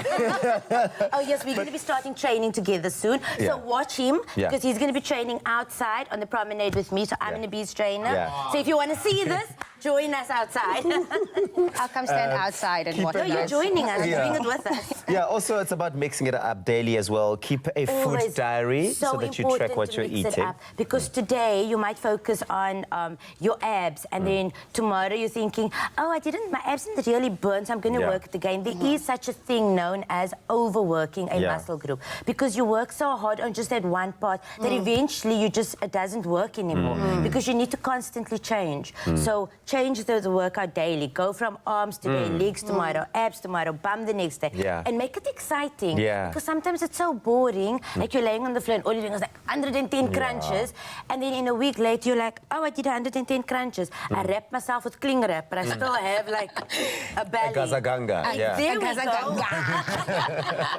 And it just doesn't work. So you have to change it up. Like always. So keep that logbook. Change it up. Dancing. Dance as well. Keep dancing. Cindy, there's a lot. We can never get through all of them. There's just so many ways, and it's also exciting. Absolutely. But so what are you waiting for? Get off that couch, get active, and stay on track. Remember, Active Drink is there to help you and contains 50 vitamins and minerals and is available in a variety of flavors in store. Here's to a hot girl and a hot boy summer. Cheers. Cheers. Clover Fresh Milk is the #1 milk brand in SA. Made with love by Clover. Now, I know someone who was very positive about the Springboks' hopes when we first met you some time ago. Sean Willard is back. Dude, where did you watch the rugger? I was in Greyton, a little village over the mountain, a beautiful spot, and it was alive with energy, man. Oh, man, you called it. You're a champion. You're a world champion. You're a champion. You're a champion. You're a champion as well. We're going to be chatting to Sean in just a moment, getting into the miraculous, the wonderful benefits of CBD in just a moment. Stick around. Save big this week with Dion Wired. Live your best life with the Fitbit Versa 2 for $3,999. Work it up with a Dell Inspiron 2-in-1 laptop for $11,999. Get a Samsung 12-kilogram EcoBubble washing machine for a squeaky clean $14,999. Impress with a PlayStation 4 and FIFA 20 for only $8,499. And feel the power with a Samsung Note 10 for $18,999.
It's my feel-good breakfast show. Welcome back. You're live with Expresso. Now, if you've walked around your local health store or pharmacy recently, you may have noticed CBD-based products taking up space on many of the shelves out there, and it's happening quite quickly. And whilst we've heard that the health properties are very beneficial, there still remains a slight misconception of what exactly CBD is, in fact, and what its use is. So here to tell us everything that we need to know is Sean Willard, who is, of course, a pharmacist and National Training Manager for Relief Pharmaceuticals. Sean, welcome back. Thanks, Graham. Champion you. Yeah. We have actually touched on this before, but it's become such a hot topic at the moment. CBD oil and CBD-based products, definitely a craze at the moment. So maybe a good place to start is what CBD is exactly. Yeah, so CBD stands for cannabidiol, which is just a cannabinoid. It's really a plant chemical, a chemical compound found in cannabis plants. So we call it a phytocannabinoid coming from the plants. But we also have endocannabinoids. Our body also has our own cannabinoids as well. So the most well-known of those is probably the CBD right now, and also THC, tetrahydrocannabinol. A lot of people know about the THC. Okay, so you've mentioned, the two variants that are there at the moment. From hemp, from marijuana, how do we derive the CBD? Yeah, so CBD and THC, it's quite interesting for all the chemistry buffs out there. The CBD and the THC actually have the same chemical formula, but a different chemical structure. Okay. And so, although the CBD is predominantly found in the hemp and the THC predominantly found in the marijuana, they both come from the cannabis plant, which is quite interesting. So there's different cannabis varieties, but bringing up the CBD and the THC. Then what are the different effects or uses of the two? Yeah, so you find that the THC, as we know, can tend to form a little bit of a high, whereas the CBD you don't experience that high as much. Same beneficial effects as what you would have with the THC, but far more in terms of safe, if you could call it out there, from that perspective. We'll call it over the counter. Yeah. So are you then confirming now that CBD is not going to get you high if you take a product with CBD specifically in it? Absolutely. So, yeah, because the THC, it binds to certain receptors in the brain, Graham, so CB1 receptors, which can cause that high. That's the THC. The CBD does not do that. In fact, it actually almost has a counter effect in the way which it interacts with those receptors. So all the people out there that are buying CBD and pure CBD products, you remember there's going to be other products on the market that might have traces of THC. We can't speak for that. But pure CBD products will not get you high. What are some of the health benefits of CBD? So CBD has been around for such a long time, and I suppose there's a lot of anecdotal evidence out there. Everyone says this helped my thing, whatever, but you can't make any claims with regard to curing, treating, or mitigating a disease. What we can say is that it helps for the benefits and relieves symptoms related to things like pain and inflammation, or sleeplessness, anxiousness, and restlessness. So I would think a lot of people out there will just use CBD just for health maintenance.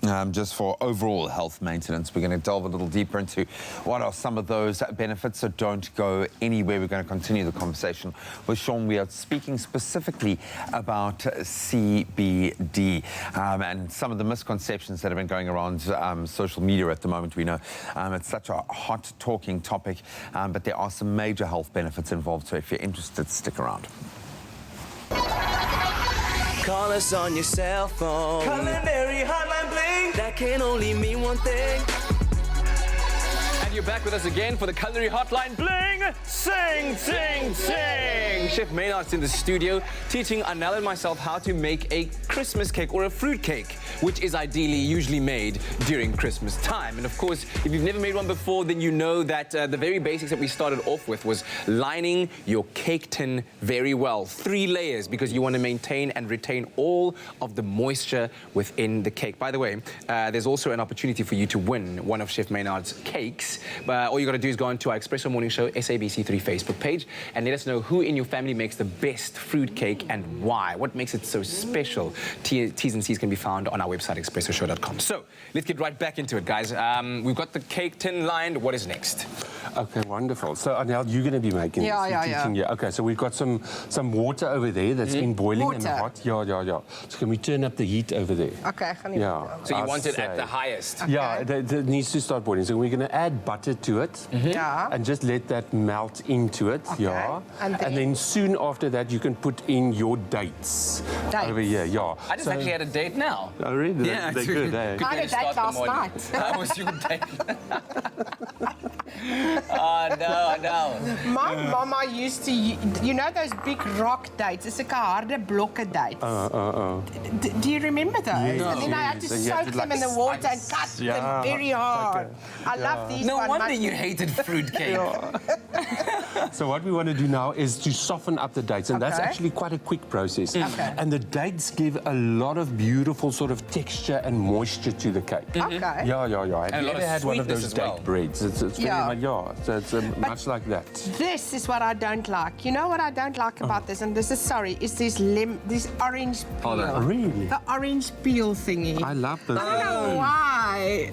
Do you like the orange peel thingy? Yeah, on its own, it's not the most pleasant thing. No. I think once it's got moisture on it, and when you bite into it, and it just kind of... Can you buy this without orange peel? You can. Oh, you can? Yeah, okay, now I'm happy. Yeah. Okay, so you add so this? in goes the fruitcake mix. Yeah, so we're going to stir that through. So you buy the whole packet as is? Yeah, the whole packet. And then you get your children, you spread it across the table, and then you get your children to remove all the orange pieces. Yeah, exactly. Keep them busy.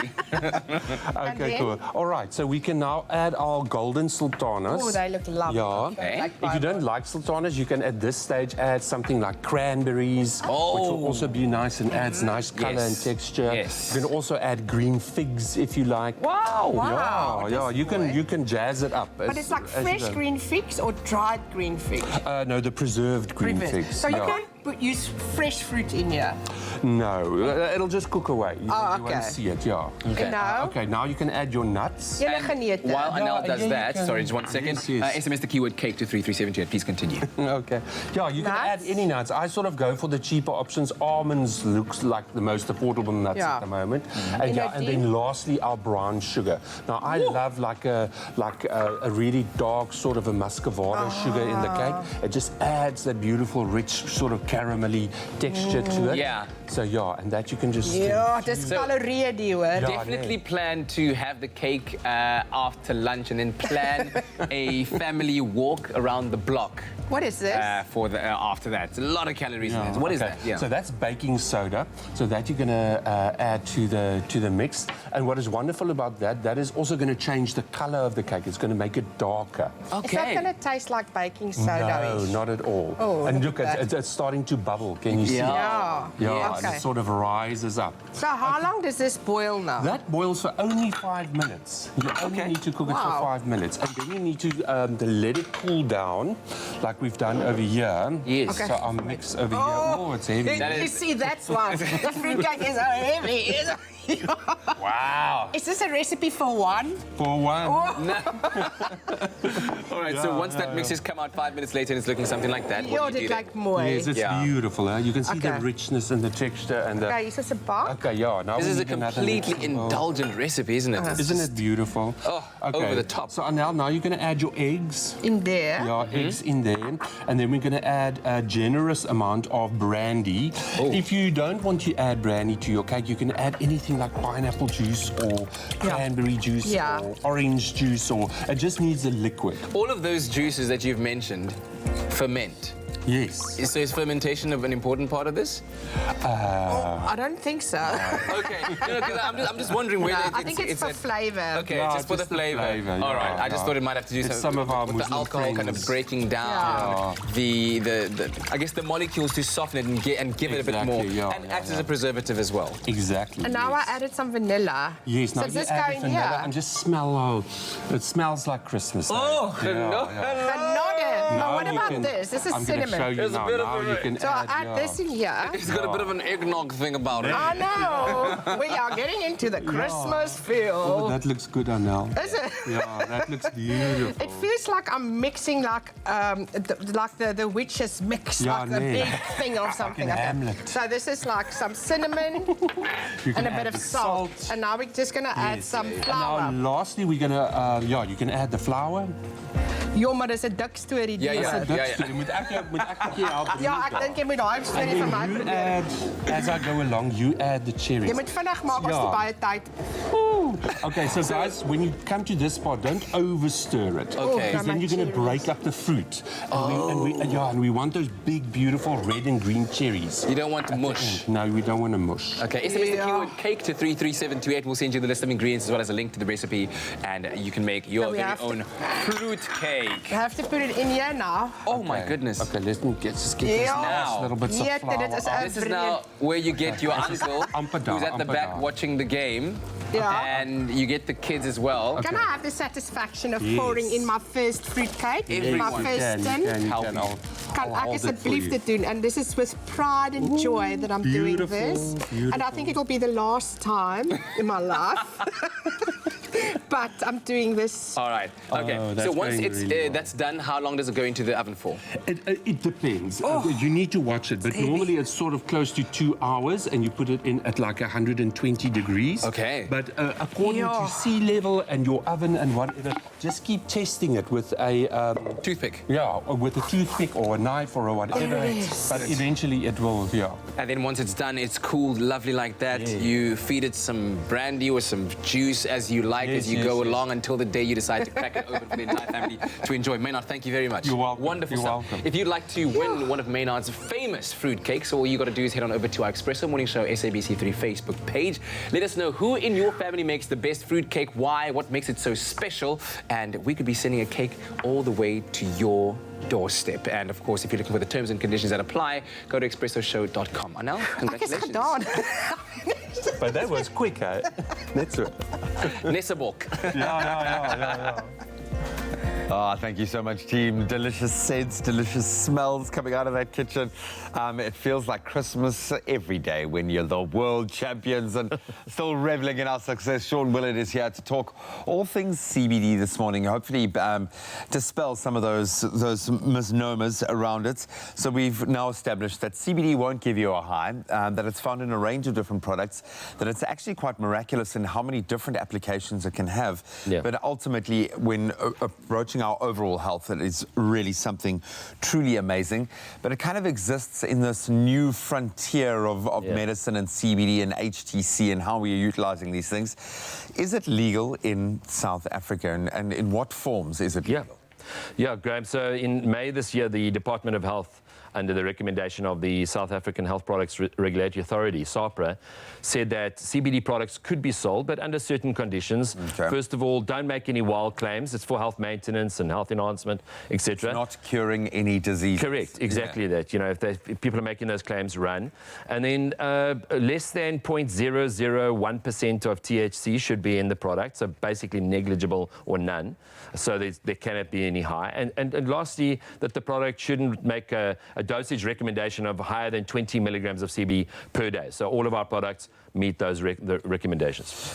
You talk about products. What should we then, as educated consumers, be looking for in those CBD containing products? Yeah, so it is quite difficult. It must tick those boxes. That's the first thing that I would say. Make sure that it's got no THC in it. Make sure that the dosage is right.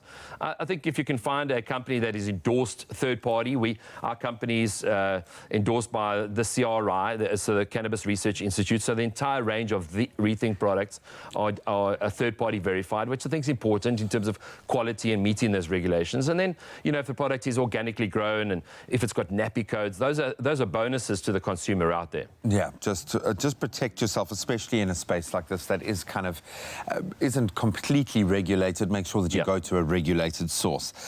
Maybe you can hone in on why this is so good for us. There seems to be such a myriad of applications for something that is found in one source, essentially. But why is it so good for us? And I wish I had now to talk about this, because it's such a fascinating science, especially for me as a pharmacist, because the endocannabinoid system was only discovered in the 1990s. So we've had it all our lives, but we've got a respiratory system and an endocrine system, etc. But they discovered the system and they said, well, how does CBD and how do THC actually work on the system? And they found that, yes, it does. It enhances the effect, the CBD enhances the effect of our own endocannabinoid system. And that system brings about what we call homeostasis, or kind of like a balancing of our systems. I like to call it the Goldilocks zone. Not too hot, not too cold, just right, you know. So keep everything right, You brought through a couple of packages here. I know that you guys have got a whole different range of applications that you've been using CBD. Yes. What products are you guys most proud of or excited about? Yeah, and a whole brand new range called Rethink CBD, which is a pure isolated CBD. And we launched a daily range of oils and capsules available in three strengths, 150, 300, and 600 milligram. Again, these are all nappy coded, so you can claim it via your medical aid if your medical aid pays. We also have a combination oils, which has got 150 milligrams of CBD in it, but it's infused with botanicals, you know, like artichoke and ginger, for instance. We know that type of thing. Yeah, exactly. The punch it packs, absolutely. And also some Rooibos tea range, which I think is beautiful. Got Rooibos tea, 2 milligrams of CBD in each of the tea bags, infused with botanicals. And then lastly, the shots, which I think are going to be the most amazing thing, because it's got 5 milligrams of CBD in each shot, but it's also got some vitamins and some other things to give you some energy, to calm and chill, and to restore you. Find balance, ultimately. I think that seems to be the main thing here. I can see how excited you are about this, and I know the lengths that you go to test out all of your products as well. So I'm really excited to look at the different kinds of applications here, but to know that it's enhancing something that already exists, a system within our body. That is a massive tick for me. But just make sure you don't respond to any wild claims. It is not going to cure any diseases, but it could have a massively beneficial effect on your overall health, whether it's from stress, whether it's sleeplessness, whether it's pain. There are so many applications that CBD oil in particular and other CBD-based products have been proven to have massive effects. So Rethink CBD range is at all leading retail pharmacies and health stores nationwide as we speak. So go and test it out for yourself. Choose less anxiousness, sleepless nights, and pain and inflammation. Choose CBD. Choose Rethink CBD. Brought to you by Relief Pharmaceuticals.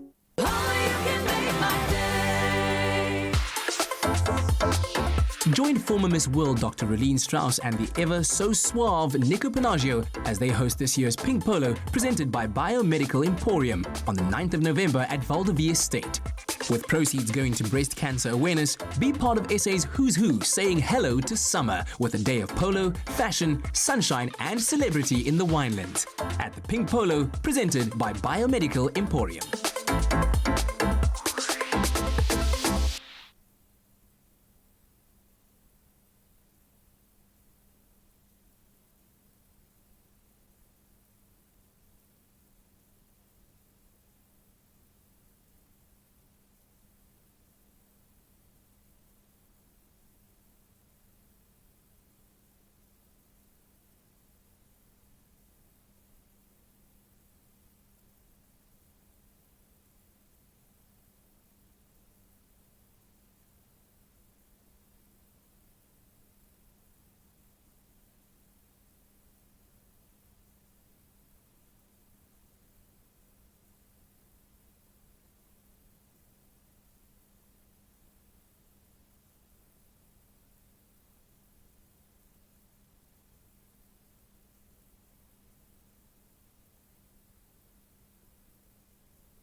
It's my feel-good breakfast show.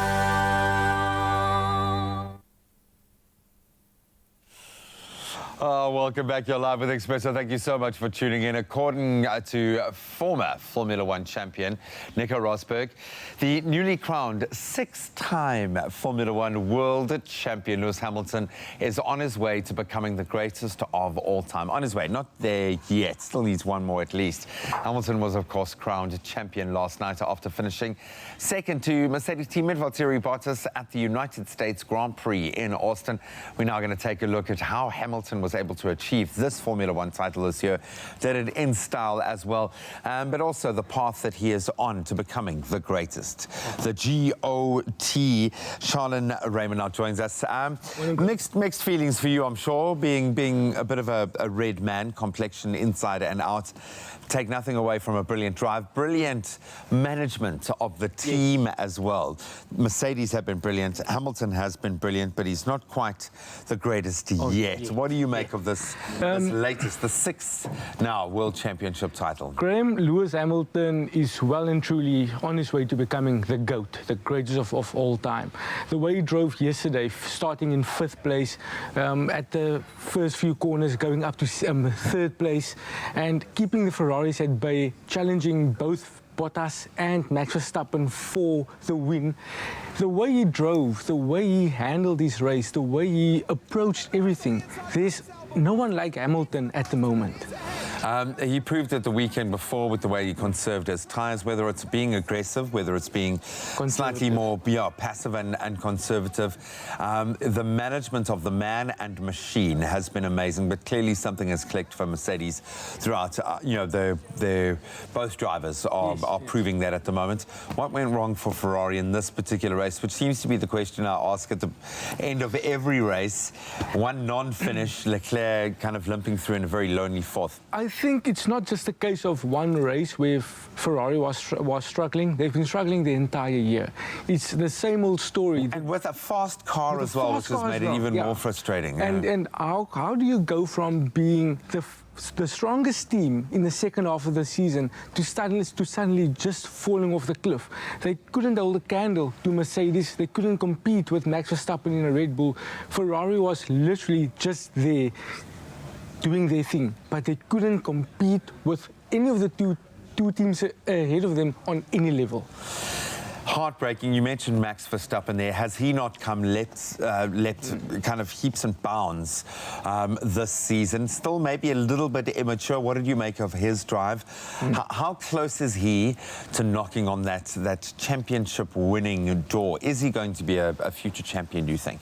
After the race, they asked Verstappen, listen, Max, do you think you can compete with Mercedes next year? And Max said, we will see. But the thing is, next year's car will be an evolution of this year's car. Only in 2021 will we see a revolution. So Mercedes most likely will be the team they'll to beat continue still to dominate, yeah. in 2020. Ferrari will be the closest challengers. Red Bull, they will be there. They will get a win or two. But Max Verstappen needs a stronger team if he is to become a world champion. Do you see him moving? Do you think he'll move? He will move. I think he will. He'll replace Vettel at Ferrari. Can you imagine the sparks between him and Charles Leclerc? 21-year-olds fighting it out. That's going to be awesome. I'd like to see that. I've got to ask, while we're on the championship, obviously, tip at the moment, is winning a 7th title enough for him to be the greatest of all time? Or what will he need to do to rival Schumacher's legacy? Yeah, let me sit starting a proper conversation. So if Hamilton wins the title next year, he will equal Schumacher on 7 titles. At the moment, Hamilton has 83 wins behind his name. Schumacher has 91. So Hamilton still needs 8 more wins to equal Schumacher's 91 victories. And in 2020, he will be the driver with the most wins behind his name. He's already got the most number of pole positions. He's won more than 50% of all the races since 2014. Hamilton and Mercedes have clicked. That's why Toto Wolff wants Hamilton to sign on post-2020. In perpetuity, yeah. Because they are a winning combination. Right down to the engineer relationship. You can see what it means for the team there as well.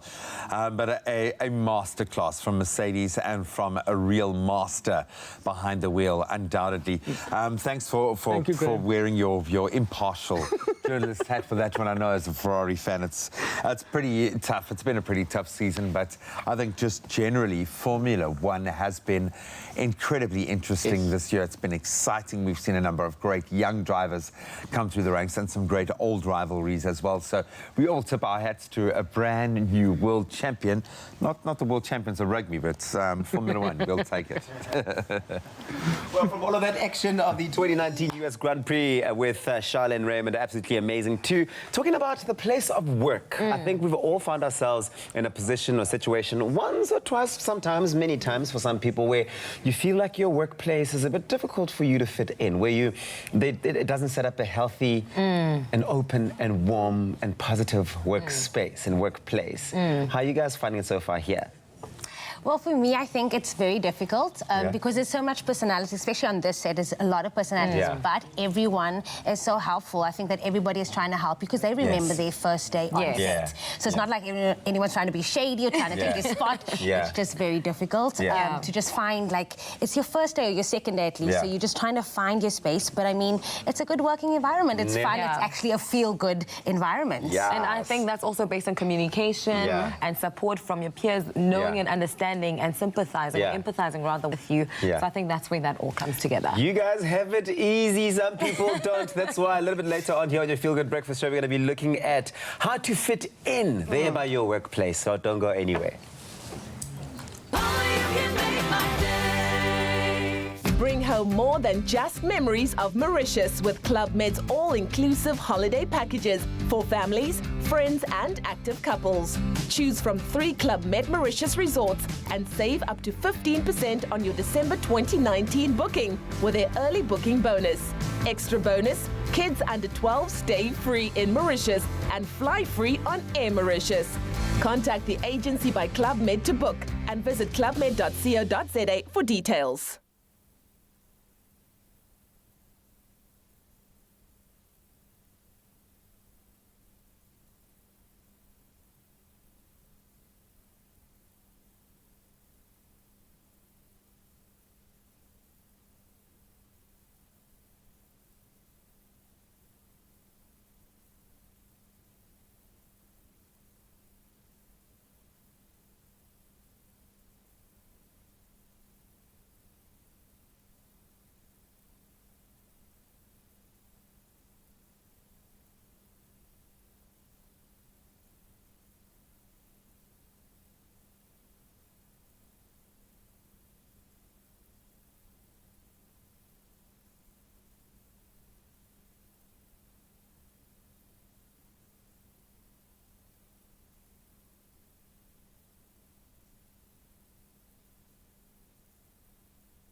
Welcome back. You're live with Expresso on a beautiful Monday morning.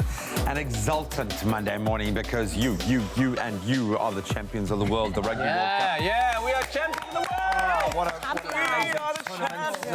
What a beautiful narrative for the Springbok team as well.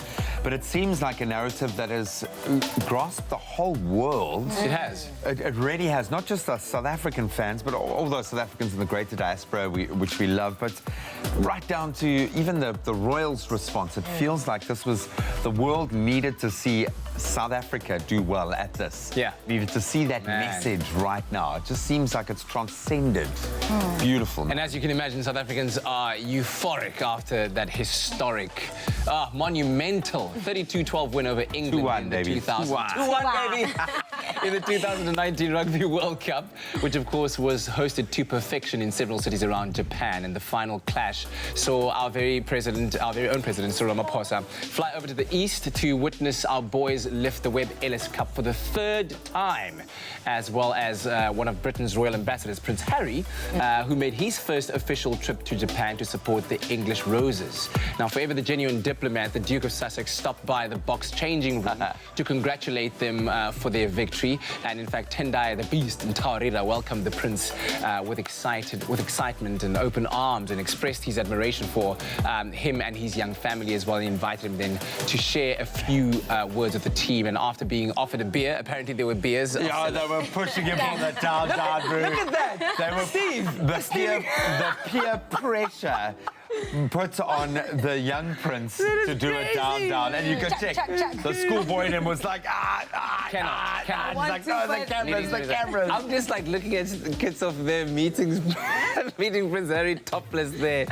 Never ever done before. Okay, anyway, this is what Prince Harry shared. He said, congratulations, that was outstanding. I genuinely think that rugby has the power to unite everyone around the world, and I could not think of a nation that needs it more than you guys right now. So on that, well done. I mean, wow, man. What a moment. I wonder if, do you think Faf was in his Speedo at that time? He was, man. They literally like embraced in the Speedo. Yeah. Oh, man. So obviously also proudly South African export, if you want to call him that, and host of The Daily Show, Trevor Noah, tweeted a very touching message, an ambassador of sorts, and his message read as such. It said, to say we're proud would be an understatement. Congrats to a team that many wrote off just a year ago. Our captain took criticism from all sides, but today the Springboks are back on top of the world. Well done, Bokke. You have made us all proud. Yeah. Amazing message there. Also, South Africa's Golden Girl, Oscar-winning actress Charlize Theron also sent her hearty congratulations by tweeting, sending so much love to these guys for a hard-fought and well-deserved Rugby World Cup win. Congratulations, Springboks. You've done our country proud. Yeah, get in there, Charlize. Get in there, Charlize. So congratulations rained in from all around the world, and I'm sure that they'll be pouring in for some time to come. I checked out actually this morning as well. Matthew McConaughey quoted a tweet by the Rugby World Cup page, just that where Sia was thanking everyone and just saying how much this country needed it, and everyone just saying to him that that is a sign of a true leader over there. So everyone around the world is did he not just step up and take ownership of that leadership space through this on the field, but off it? He understands that this is a PR opportunity for South Africa that we are so desperately in need of. Yes. And he's just knocked it out of the park, man. And by the way, as we close this little segment off, the rugby team is returning tomorrow and on Wednesday in 2 batches. The first batch, including the Captain Sia and Rassi, are all arriving tomorrow with the Webb Ellis Trophy. So you be there to meet them there, man. at OR Tambo. Show them please, what you love. Come on, please. we are the champions of the world! Woo! Woo!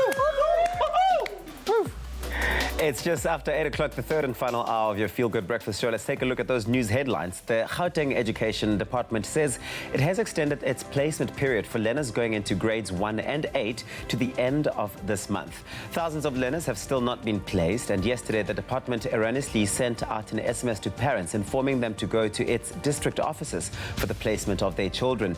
The department is, however, confident that it will place over 60,000 learners in schools by the end of this month and has urged parents not to be anxious. The government has committed itself to strengthening relations with relevant sectors of society to ensure the rights of physically challenged people are protected. This, according to the Minister of Women, Children and People with Disabilities in the Presidency, Maite Nkwana Mashabani. Her department, together with that of Social Development, yesterday kick-started the Disability Rights Awareness Month in Pretoria. And one of the aims includes removing all economic stumbling blocks that prevent the physically challenged from participating in the mainstream economy of South Africa. In international headlines, more than 400 people have been arrested in Ethiopia during investigations into ethnic and religious violence that left 78 people dead last week. A spokeswoman for Prime Minister Abiy Ahmed said that investigations were ongoing and that more suspects could be taken into custody. Abiy, who came into power last year and was named this year's Nobel Peace Prize laureate, has been criticized for his government's slow response to the violence and specifically for waiting until the weekend to issue a statement. Air pollution in the north of India has reached unbearable levels. The capital, Delhi's chief minister, has said air quality in Delhi reached the hazardous category yesterday. Schools have been closed, more than 30 flights diverted, and construction work halted as the city endures a thick blanket of smog. 5 million masks were handed out to schools on Friday as officials declared a public health emergency. Young people in Delhi came out to protest, demanding that the long-term and sustainable anti-pollution measures be put in place. And finally, World Rugby Chairman Bill Beaumont has lauded Japan 2019 as probably the greatest Rugby World Cup and certainly the most groundbreaking in terms of bringing the game to new audiences and attracting new fans to the sport. Now officials hope that a split between a World Cup in an established rugby nation and an emerging one could be repeated with a view to taking the tournament to either the US or Argentina for the first time. Meanwhile, statistics confirm it possibly being the largest digital sports event of 2019 with more than 1.7 billion social media views, a world record TV audience, 99% stadium attendance, 1.2 million in fan zones, and a record tourism and economic impact boost of some $400 billion. And that's where we leave it for now. Here's Graham with a look at your sports.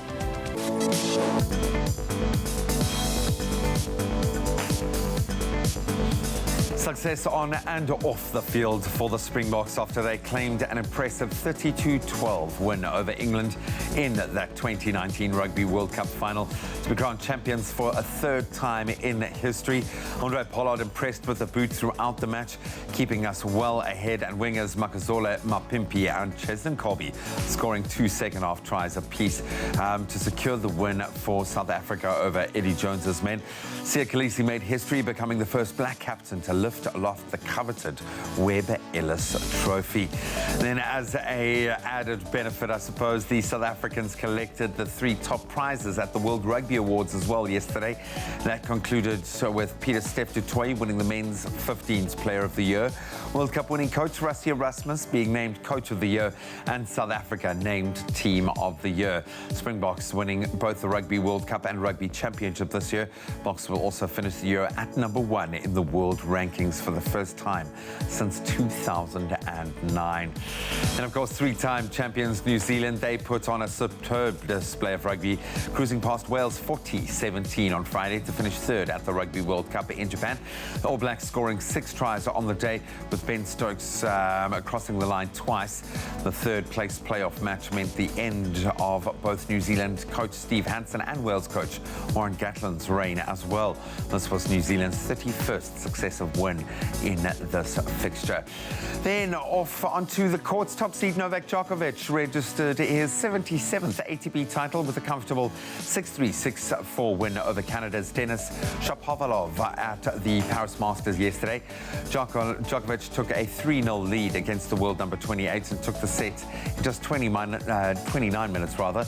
This was the Serb's 4th win over Shapovalov, and despite winning his 34th Masters title and 5th title win in Paris, Djokovic will be replaced as the world #1 by Rafa Nadal later today. And then, speaking of world champions, Lewis Hamilton became the 2nd most successful Formula 1 driver of all time after clinching his 6th world championship at the Circuit of the Americas last night. It was another Mercedes 1-2 with pole sitter Valtteri Bottas winning the United States Grand Prix ahead of teammate Hamilton and Red Bull's Max Verstappen. Ferrari's Sebastian Vettel did not finish the race due to suffering a dramatic suspension failure, and his teammate Charles Leclerc, however, finishing in a lonely 4th place. And that's where we leave our sport for this triumphant Monday morning.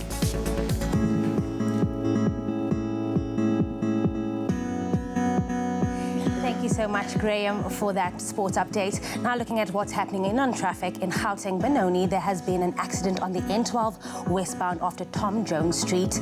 The right lane is obstructed and causing delays. Please keep a lookout for this. In Western Cape Century City, on the N1 inbound, there has been an accident before Okavanga Road, obstructing the right lane. Please approach with caution. On the Metro Rail Cape Flats line, there is an extended travel time of 30 to 40 minutes in the Cape Flats line due to current infrastructure conditions and sets out of service. Right now, we're going to look at the weather with Uncle Tabsy.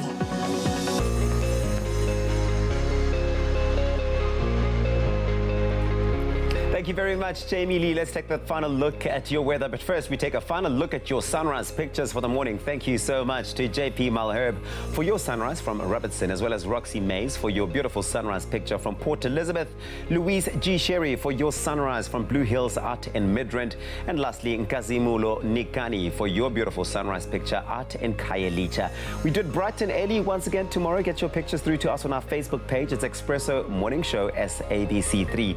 And now we take a look at those temperatures across the country, starting off in Polokwane 16, that's your low today, reaching a high of 30, with high humidity expected out in Mbombela 16, that's your low, peaking at 27 degrees. If you're out in the capital city, Pretoria, this is for you, 17, reaching a high of 33, with a northwesterly wind going at 13 kilometers per hour. That's for Johannesburg, 15, that's your low, reaching a high of 30. Times of sun and clouds for Mahikeng, 20, peaking at 34 degrees, with Klerksdorp starting off at 20, reaching a high of 35 degrees. It's a sunny day out in Kimberley, 20, that's your low, reaching a high of 36, with Bloemfontein sunny as well, starting off at 16, reaching a high of 34.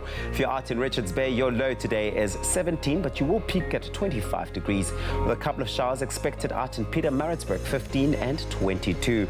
Heavy rainfall out in Durban, 19, reaching a high of 22, with a light drizzle for Mthatha, 13 and 24. East London, your temperatures are 17, reaching a high of 22, with the lowest temperatures in the country. Craddock, that's for you, 10, reaching a high of 32. High humidity for Port Elizabeth, the friendly city, 17, reaching a high of 22, with a southwesterly wind traveling at 26 kilometers per hour. That's for George, 13, that's your minimum, with your maximum temperatures 20. Sutherland, 11 and 29, with Cape Town, the mother city, 16, that's your low, reaching a high of 26. Worcester, 15 and 32, with Springbok starting off at 11, climbing up to 33, and highest temperatures in the country for the day, that's Uppington, 21, that's your low, reaching that hot maximum of 40 degrees. And that's where we leave it for this morning. No matter what the weather's looking like in your part of the country, make it a feel-good type of Monday. Joyful Harmonies are still in studio this morning to give us the performance that we need to give us a boost for our Monday and our week. They're ready for performance number 2 with the song titled There you go.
Beautiful. While we are kind of ringamayas here in studio, let's take a quick breather. After the break, you can hear more of them a little later on.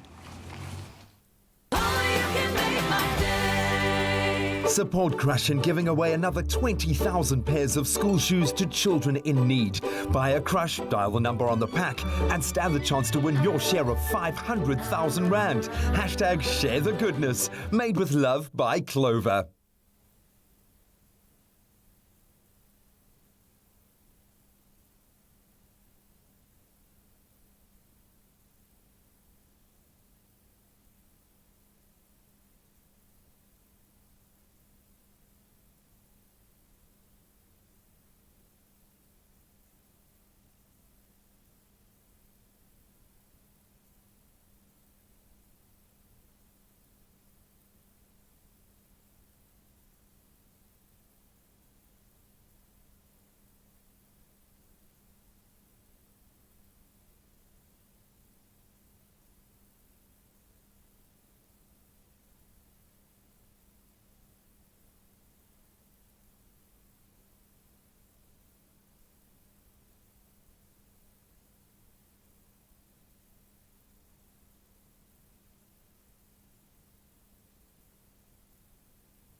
It's my feel-good breakfast show.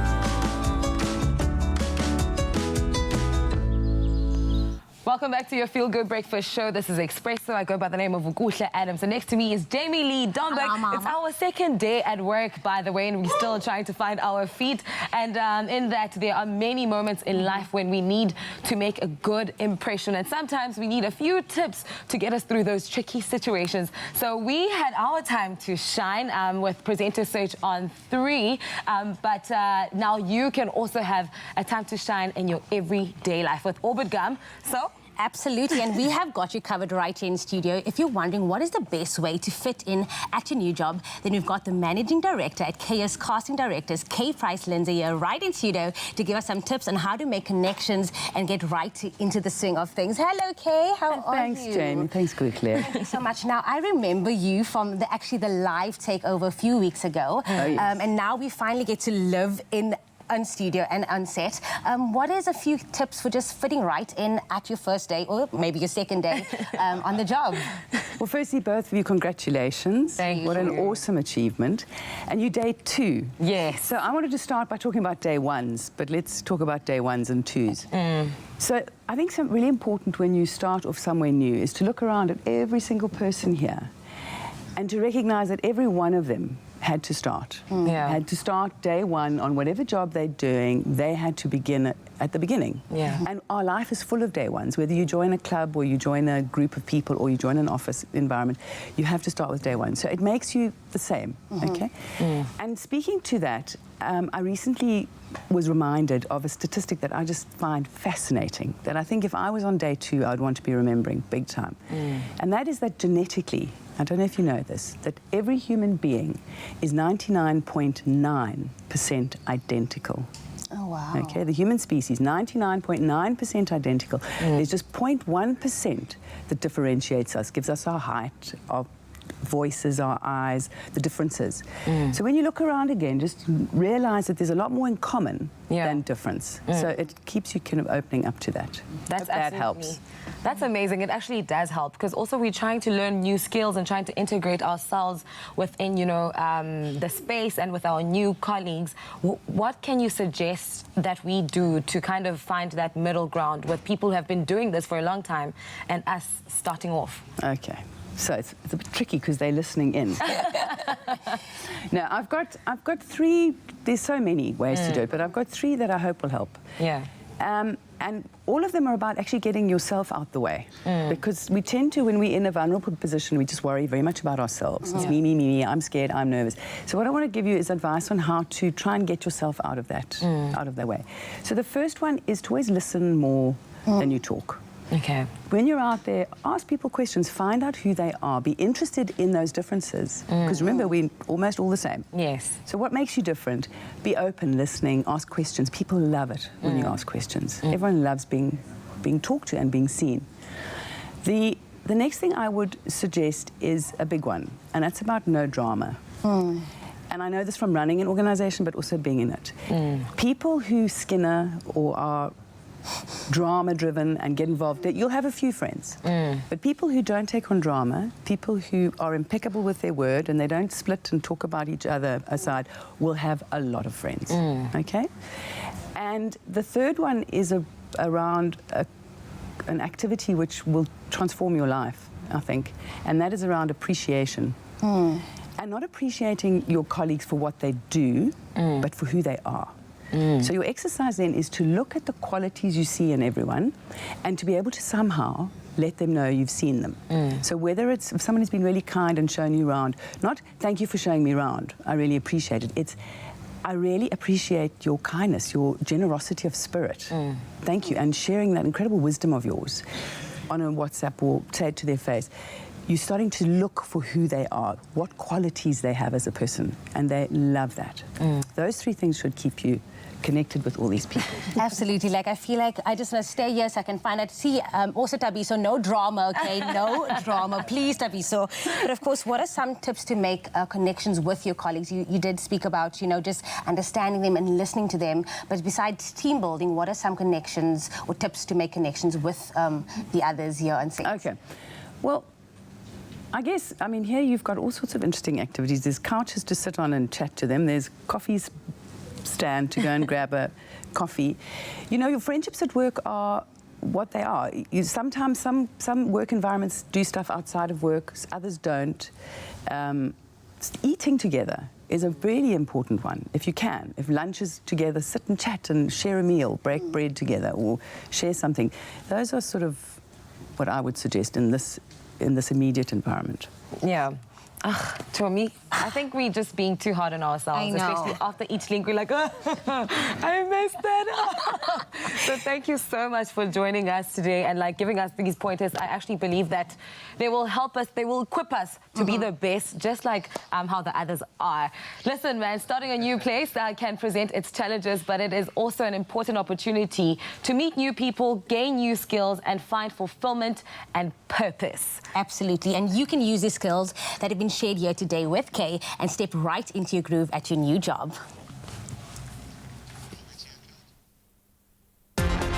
It's your time to shine with Presenter Search on 3 and Orbit Gum.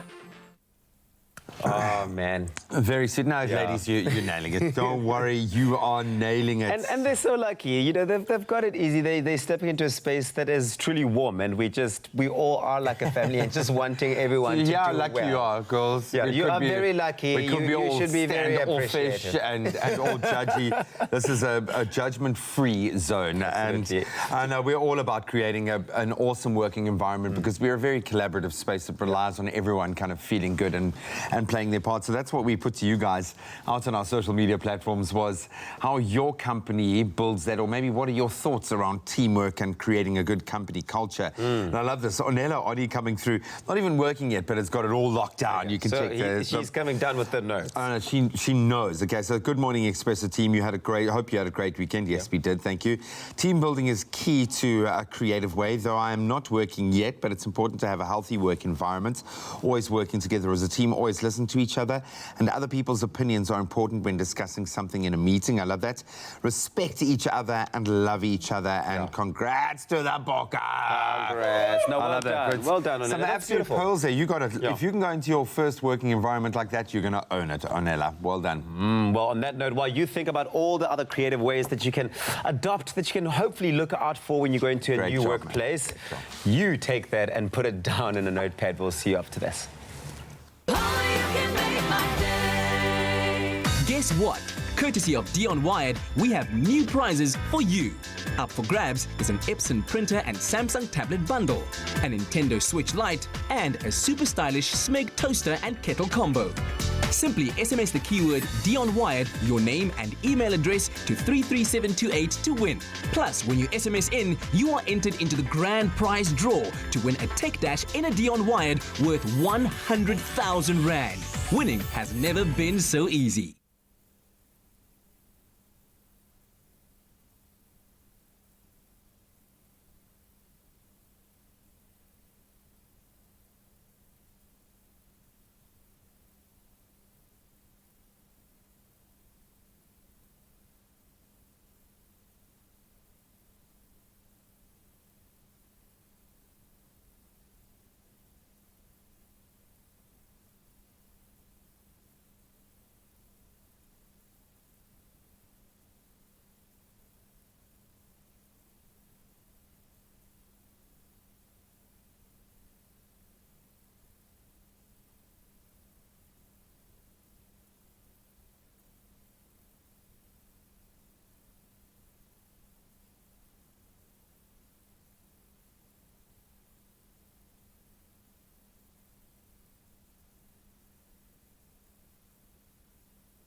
It's my feel-good breakfast show.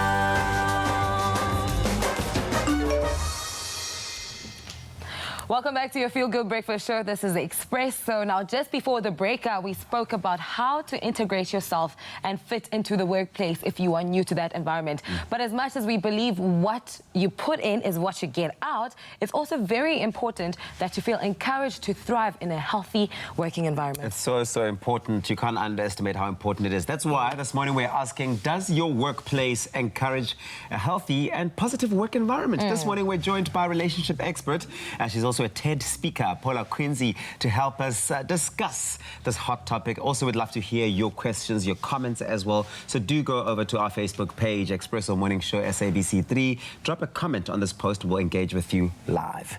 Paula, so good to see you. Why is it so important to maintain a healthy working relationship in corporate culture? Well, you know what? We spend most of our time, on average, 8+ hours in the workplace, working with people every day. You know, some would say we spend more time with our work colleagues than our actual partners. You know, so it's important. Yes. And they don't like that all the time. They don't like that always, but yeah. So, you know, if you're going to be spending so much time with people, why not do it in an environment that is positive and healthy and that talks to productivity and being the best, not only as an individual, but collectively as a team as well. When you hear of the word healthy workplace, the word culture creeps in. It's all about culture and the type of culture that organization sort of creates or fosters. How do you go about creating a culture within a work environment? You know, it starts at the top because leaders set the tone for the rest of the organization. So just like in the home, parents set the tone for children and children follow parents as their role models, it's the same in the workplace. Yeah. And so it needs to be an environment that creates a space where it's okay to be yourself. It's okay to make mistakes. It's okay to have conflict. And when I say conflict, I don't mean screaming matches. It can be as simple as difference of opinions and ideas. It's commonly called diversity in the workplace. I think most important is making sure that every voice is heard. Every single employee in the workplace, irrespective of position, contributes in one way or the other. And so how do we acknowledge every single person's contribution and role and value that they are adding to the business at the end of the day? Now, how would you differentiate the difference between a healthy versus a toxic, negative work culture, especially if we are addressing issues and someone would come at you saying, don't question me, but communication forms part of being healthy. Yeah. So let's talk about unhealthy first, or what we call toxic corporate culture or toxic environment. That kind of environment is where it's kind of almost Sunday afternoon, Sunday evening comes and you're dreading Monday because you don't want to go to work. When you get that feeling, you know there's a problem, okay? And it's not to say that every day we jump out of bed ready to go to work, but you should want to go to work because you enjoy what you do, you enjoy your position, the industry that you're in, the people that you're working with. So when it's toxic, you dread going to work. You're constantly on edge, you're stressed, you're anxious, the engagement with people is just constantly sort of covering my back and making sure that, you know, I'm not going to get into any sort of predicament or trouble or anything like that. Healthy is obviously opposite to that. People will go to a place where they feel welcomed, but people will stay in a place where they feel valued. And I'm not just talking about money here. You know, people often think, oh, we'll pay people money and they'll be happy and they'll stay. That's not true. It's about trust, respect, communication, honesty, teamwork, sharing a vision. Like the Booker, that's a typical example of fantastic teamwork. Sharing a vision, respect, trust, knowing each other, you've got each other's backs. You know, that's what a healthy relationship looks like. Our conversation with Paula Quincy continues here on your Feel Good Breakfast Show. It is a Monday. We're talking relationships, but we're looking specifically at how a healthy corporate culture or company culture can make us all do the best we can and bring our A game every single time. Connect with us on our social media. We want to hear from you, your opinions, your questions for Paula. Our Facebook page is Expresso Morning Show SABC3. We'll be back. Call us on your cell phone. Culinary hotline bling. That can only mean one thing. Welcome back to it, the Culinary Hotline Bling. Sing, sing, sing. It's hot and we're doing the thing. Fruitcakes are what we're talking about today, but the question is, have you ever tried fruitcake with cheese? Or maybe heard about a fruitcake platter? Well, this is not something that you hear about very often, but Chef Maynard is here exactly. He's going to be showing us exactly how to do it. So we've gone through the basics of showing you how to make a beautiful fruitcake, retaining all those beautiful moistures in there and the flavors of all the different fruits. And you can SMS the keyword cake to 33728 and we'll send you what you need in terms of a link to the recipe as well as the ingredients list. So now that you've made it, and it's been, you said how long? 4 hours? 3 hours, sorry. 3 hours at about 120 degrees Celsius. You've been checking it. It comes out nice and clean, looking as beautiful as that. Now it's time for you to present it so that everyone around the table can enjoy it.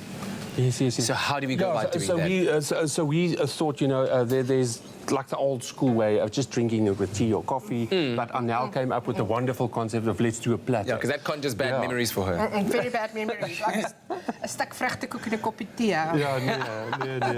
All right, so how do you suggest we do it? So what we suggest is for the festive season and for entertaining, what would be great is doing it on a platter. Okay. So if you want to slice just like nice sort of edible sizes that people can grab with their hands, and then we're just going to arrange it on this platter here. Oh, this fruitcake is just beautiful, and it's moist and it's very moist. You can tell. Lovely. So we're going to serve it with some fruit and what else? Fruit, and we're going to put chocolate on it. We're going to put some cheese with it. Yeah. But that should actually be quite. It should balance off quite nicely because you've got this very, very sweet fruitcake, and then the savoury side of the cheese. Exactly, right? And we've got beautiful cheeses here. We've got Parmesan cheese. We've got a mature cheddar. We've got some blue cheese or gorgonzola. Wow. And then what is this one? That is a mature Gouda. A mature Gouda. Okay, Yeah, should I start cutting that? Yes, you start cutting that. Yes. I'm going to work on. By the way, do you work with some kind of preconceived plan of how you're going to do this, or do you just kind of go at it? Do you allow the creativity to flourish and happen in the moment? I think there should be a little bit of amount of planning and shopping involved, of course, but I think people should use what they've got, and especially in the festive season, our fridges are all stacked and full, and just use all the goodies that you have. It's all coming together so nicely, and you at home can SMS the keyword cake to 33728. We'll send you the list of the ingredients as well as a link to this particular fruit cake recipe, specially made by Chef Maynard. And of course, if you'd like to win one of his beautiful fruit cakes, you'd like to have it sent to you, then what you've got to do is go on to our Expresso Morning Show SABC3 Facebook page, and there, let us know on the competition post. Let us know who makes the best fruit cake in your family, why, what makes it so special.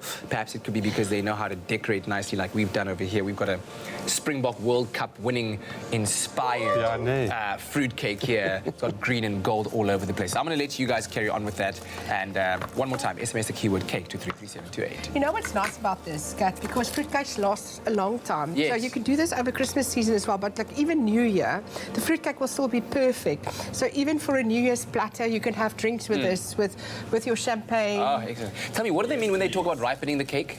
Yes, talk to them, Maynard. Yes, so ripening the cake means that you add moisture to the cake, and usually that is done with a brandy. And I love putting brandy on the cake because it just adds more of that sort of caramelly, beautiful flavour.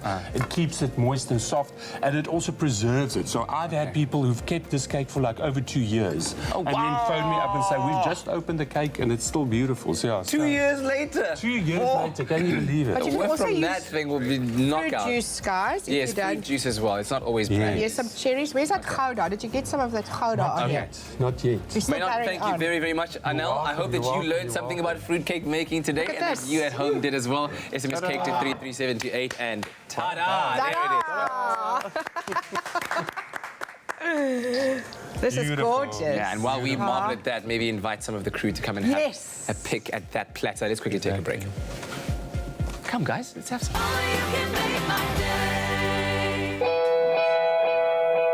Every day, brave young kids around our country fight their own private battle against cancer. To show them that other kids and families have got their back, a portion of the proceeds from every NutriKids product sold will go to secure the next Clover NutriKids Choc Home in Port Elizabeth. A support base where children undergoing treatment and their families are accommodated, supported, and given a fighting chance against cancer.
It's my feel-good breakfast show.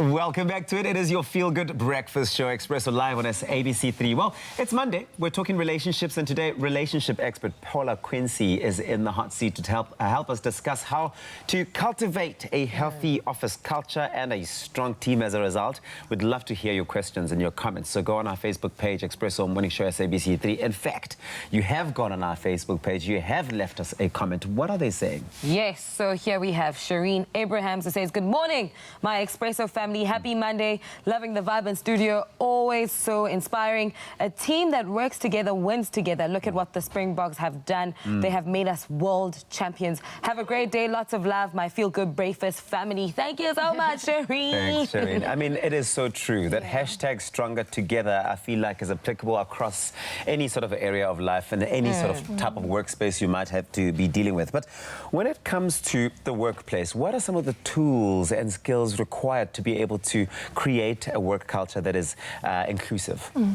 So definitely, I think one of inclusivity and diversity. As I said earlier, every voice counts. Every person is important and contributes. Some of the tools that you could use, so things like corporate values or company values. What do they stand for? And not just as pretty things on the wall, but from a behavior point of view. How does everybody live those values every day? Communication is key. You need to be able to communicate the good, the bad, and the ugly. You know, sometimes in the workplace, like in our personal relationships, we don't get along. Or somebody says or does something or doesn't do something, and it frustrates us and irritates us, and that can cause conflict. So to create a space that's safe enough to be able to have what I call those courageous conversations. Courageous conversations. Courageous conversations. And then the environment that allows people to have not what people call work-life balance. I like to call it work-life integration. And, you know, that talks to people's different needs, because everybody is different. And creating that space also where people feel valued and that you're all working towards one vision and one sort of ultimate goal at the end of the day, because that builds the teamwork. I mean, you know, being in an office space, spending a lot of time with the same people can also result in some instances conflict. Yeah. How would you then suggest that people within office spaces can deal with conflict? Yeah. So using the courageous conversations, it's actually a formula that we use in the corporate space, but it's really about listening skills. And often we listen to respond. We don't listen to hear. So when we're having those conversations, first of all, it's difficult in the workplace, but how do you take the emotion out of the situation? How do you look at the facts and what's really going on, and then bring the emotion back to deal with it in a human way? Because at the end of the day, we're all humans, okay? Understanding that you may have a different view, a different perspective to mine, and that's okay. But then how do we find a middle ground? How do we find a way to work together going forward? And this is where in the workplace, because things like emotional intelligence is key, and developing self and personal mastery are some of the things that corporates bring in to help people develop themselves to be able to handle people dynamics and team dynamics in the workplace. People dynamics and team dynamics, I mean, that's the most important thing, I suppose, when you are working in a team. And every team thrives off relationships. How do you build those relationships? So I call them having smart relationships, okay? So the S stands for, in terms of how am I, you know, so how am I showing up in terms of being solution orientated? Because for every problem there is a solution, sometimes more than one. So first of all, how are you going in terms of your agenda and your mindset? Go in with a solution orientated approach. The M stands for mindfulness in terms of how am I showing up and how am I co-creating the situation. Because situations don't just happen. So are you showing up in a positive frame of mind or a negative frame of mind? And are you showing up in a positive or a negative emotional state? Okay. Then the A stands for accountability. How am I holding myself accountable to do the right thing, say the right thing, behave in the right way, but also how am I holding others accountable? Okay. In other words, how can you call out your teammates when they're not towing the line, or when they're not aligning to the values and whatever needs to be done in terms of deliverables and all of that? The R stands for respect. First of all, self-respect in terms of your own boundaries and that, but then respect for others and respect for the team and the organization as a whole. And then lastly, T for time, making time for your relationships, as Kay said earlier. And if you don't make time for your relationships over time, you're not going to have relationships. So those little things, the coffee chats, the impromptu social lunches or after work drinks, that kind of thing, remembering special things.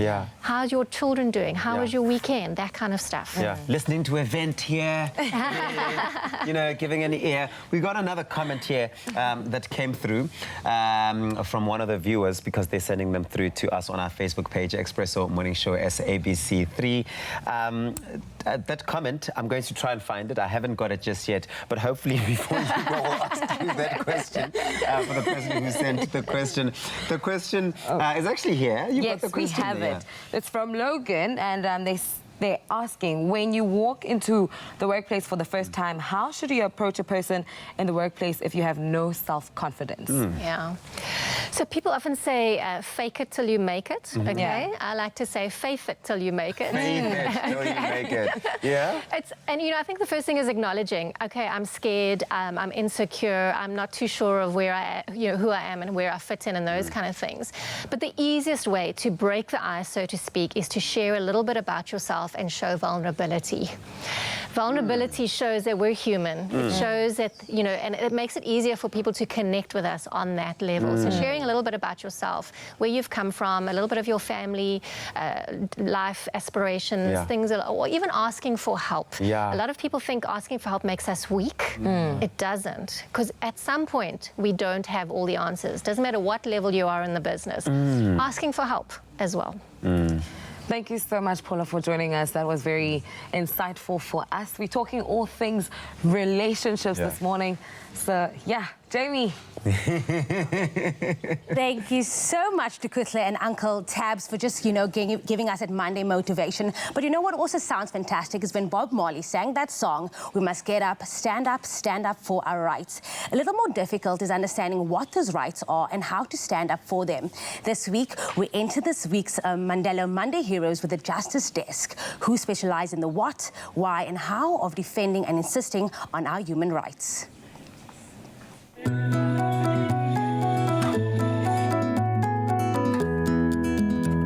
Working mostly in township areas and vulnerable communities, this organization runs 20 projects across Southern Africa, partnering with locals to know and use their rights practically.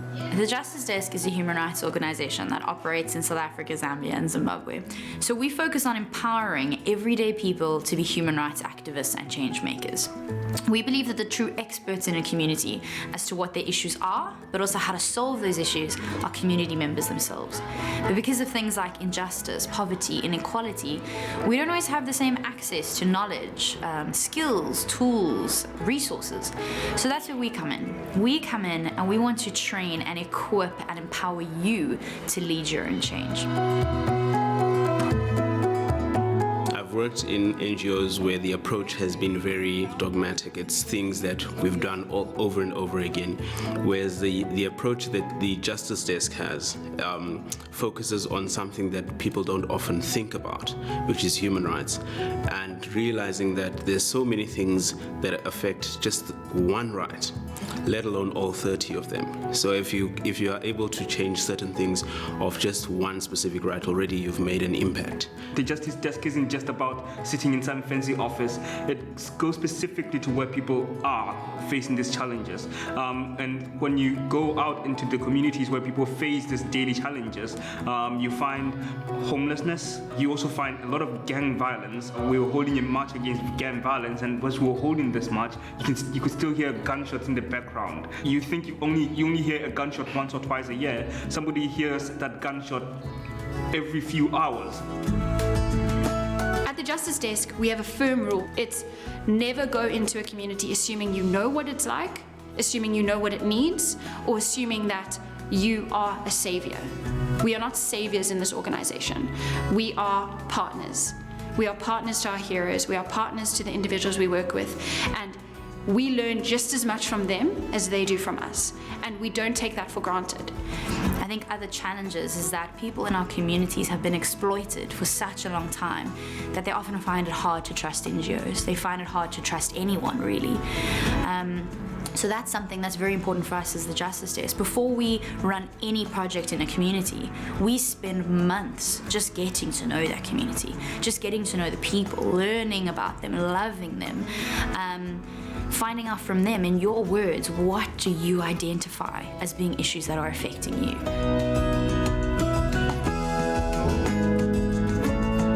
In 6 years, the Justice Desk have been there to assist 150,000 people in changing their lives by asserting rights which many didn't even know they had. Until we start addressing injustice systemically, until we go to township communities and make sure that our young people are protected, they don't fear for their lives or being forced into a gang, where they are educated with teachers who actually know when their students aren't there.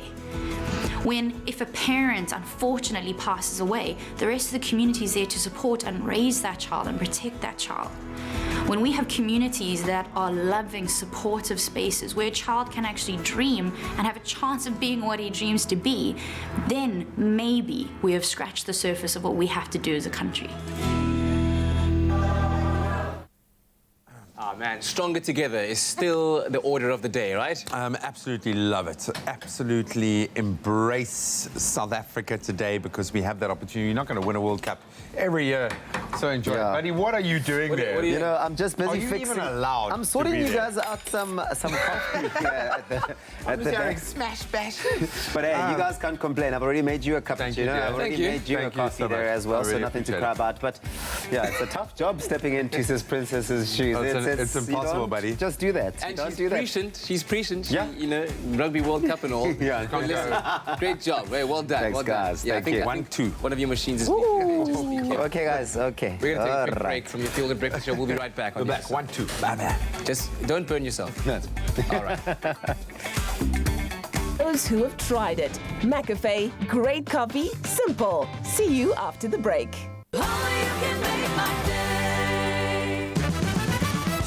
This This is it. After weeks of grueling challenges and intense boardroom deliberations, it all comes down to this. Only 3 of the top 5 will win the opportunity of a lifetime when they are declared the winners of the next brand ambassador.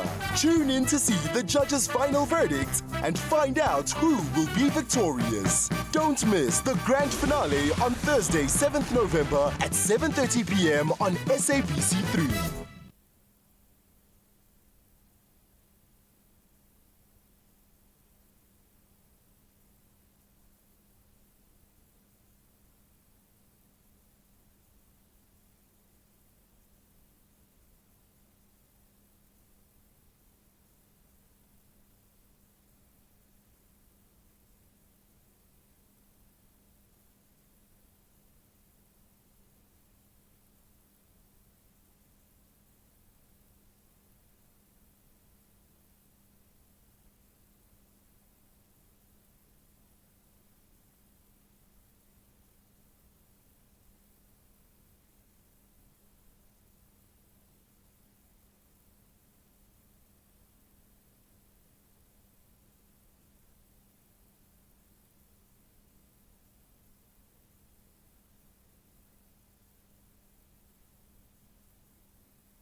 It's my feel-good breakfast show. Welcome back to your Feel Good Breakfast Show. It's a beautiful and joyful Monday. Today we have one more performance from Joyful Harmonies Choir. Here they are about to perform their last song today called Yawa Lembewu. Please take it away. Yawa, yawa, lembewu, yawa.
Joyous Harmony. Wow. Oh, take a bow. Wow. Joyous Harmony, take a bow. Oh, yes.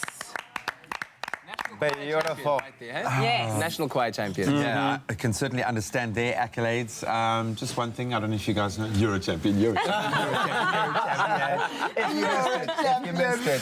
Absolutely, it's been such an incredible Monday start to a brand new week, being able to celebrate as champions of the rugby world after an incredible weekend. Big congratulations to Captain Siya Kolisi, Coach Rassie Erasmus, and the entire Springbok squad.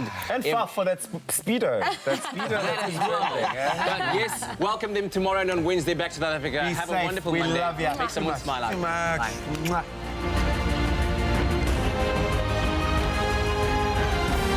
Expresso Morning Show, made with love by Clover. Another feel-good production.